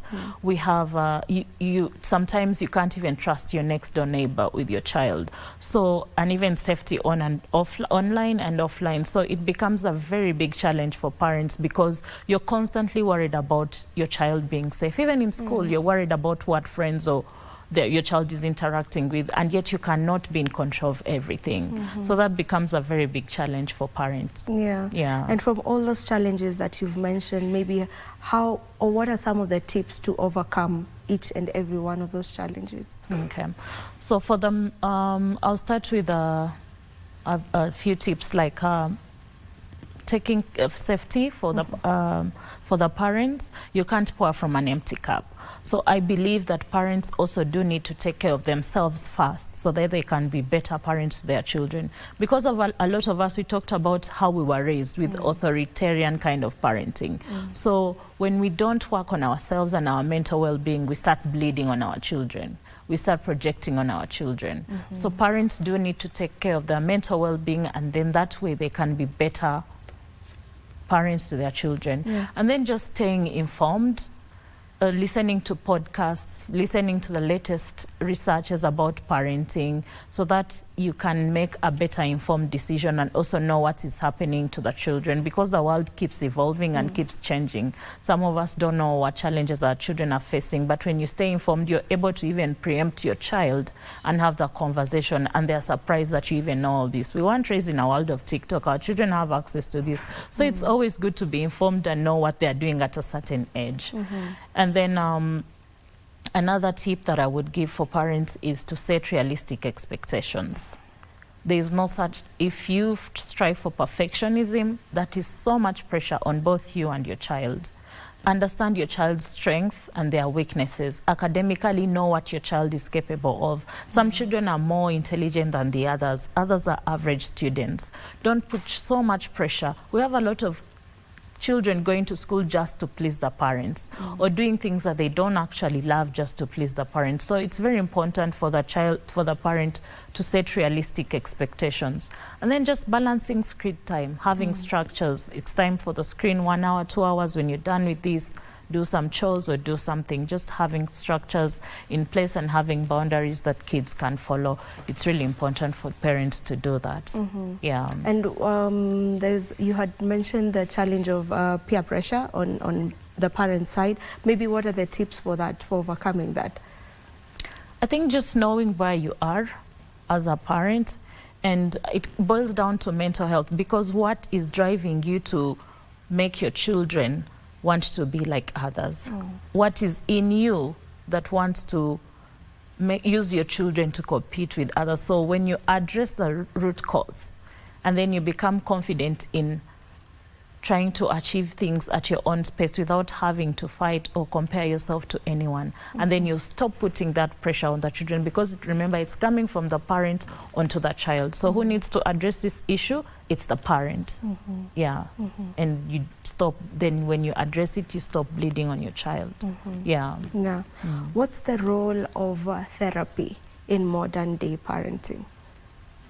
Yeah, well, we all need therapy. I keep saying, as a therapist, I believe we all need therapy, because we are all struggling. I believe our parents, not to blame them, they raised us for a world that we were not prepared for. So when we come into this world, it has taken a flip. There is so much that we are dealing with that we are not mentally prepared. Well, no one teaches you how to parent, and you can't prepare your children, but we need to know that we are raising our children for the world and not for ourselves. So as parents, I think we need to be intentional. We need to be intentional. We need to educate ourselves. We need to stay informed. We need to teach ourselves, and we need to heal ourselves through therapy. Because like I said, if I was raised in an authoritarian parent household, that means I have some kind of trauma. And if I don't address that, I'm bleeding on my children or projecting on my children. If I was parentified as a child, I was made to take care of my young siblings, I could create the same expectation on my firstborn child. When she comes of that age, I start expecting her to be the one to take care of the others. So the thing that people call generational curse, sometimes it's not it's a pattern that's repeating itself. Cycles, yeah, so therapy is very important for parents, especially when you know that you're struggling. You do a self-evaluation and understand where your triggers are coming from. We have parents that just keep shouting. They're always cranky. So that goes to show that there's something that triggers you, or there's something within you that keeps popping up. So it's important to do therapy, especially when you know that you're not in a good place. Yeah. So therapy, as you say, is for everyone. For everyone. We all need therapy. It's about time we accept and life coaching. Embrace. Yeah. By the way, what's the difference between life coaching and therapy?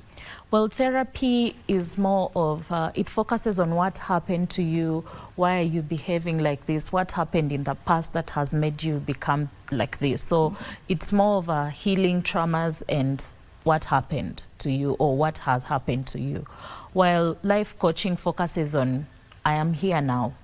I want to go from here to here. It can be a career. How do I get to let's say I have a goal, how do I get there? So coaching focuses on your patterns, your perspective, and then determining your purpose in life, like finding your purpose and finding your path in life. So life coaching is just to guide someone to progress, while therapy is like treatment for traumas and other things that someone is experiencing in their personal life. Yeah. And still on that, when one wants to settle on a life coach, you know, I know for therapists, we know where to find therapists. What about life coaches? Are they different people? Of course they are. So where do we get life coaches, and maybe how do you go about getting a life coach? Who should that person be? Well, life coaches are available. Like I, for one, I've done my life coaching at Destiny Life Coaching, and there are different people. There are people who do financial life coaching. There are people who do career life coaching. There are people who do like parenting life coaching. So there are online social media platforms. I think you can get some coaches there, but it's also important to know what you want to achieve so that you get the right life coach. Yeah.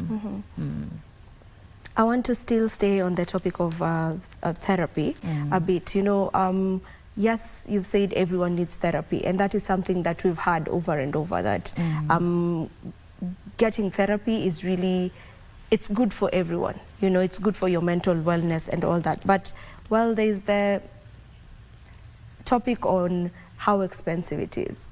You know, so maybe are there therapists who are much cheaper or give free services, maybe for someone who's watching and they feel they want to get into therapy? Okay. About free service, because remember, these therapists have gone to school, that's their career. Probably they are single parents and they need to take care of their children. So I've had the concern of the cost of therapy, but nowadays we have COVID brought into virtual sessions. People started doing virtual sessions. Virtual sessions tend to be more cheaper than physical sessions. But also I've seen different therapists have different costings. But therapy is more than the cost. It goes beyond the cost. There's personal rapport that you have with a therapist. You have, when you're working with a therapist, there has to be that rapport that you have with the therapist. So in terms of cost, there are different costings by different therapists out there, and if someone is looking for a therapist, I think they can just go and check out the different costings that different therapists have. Plus also, I think there is room for negotiation, I believe. Yeah, because someone is trying to take care of themselves. So for some of them, there is room for negotiations.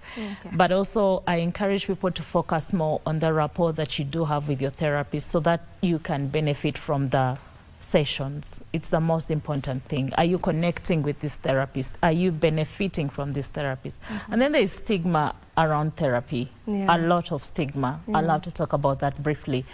People associate therapy with mental issues, like mental, like psychotic. People think when you're seeing a therapist, you're psychotic, but it's basically trying to heal and trying to be a better version of yourself. So for people that think it's for only people that are crazy, give it a shot. It makes you live a better and more fulfilling life. Yeah. All right, as we almost come to a close of this conversation, we've looked at modern day parenting on the parent side. What role do the children have to play? Okay.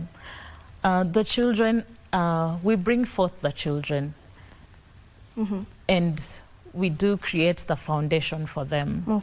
So when they are younger, there is not so much that they can do, because they are looking up to you as the parent to take care of them, to nurture them, to provide for them. So I think when the children are younger, there is not so much they can do. We as the parents play the biggest role. When we require children to take on certain roles that they are not experienced in, it's too much of a burden for them. So I believe the biggest role is the parent. Yeah, the parent. Thank you so much, Tracy, for joining us on this particular conversation. It was a pleasure having you on board. Thank you so much for having me. It was a pleasure. All right. This is where we end Good Morning Kenya for today. Thank you so much to each and every one of you who has been tuned in. We do this again tomorrow, same time and place, God willing. See you tomorrow. Bye-bye.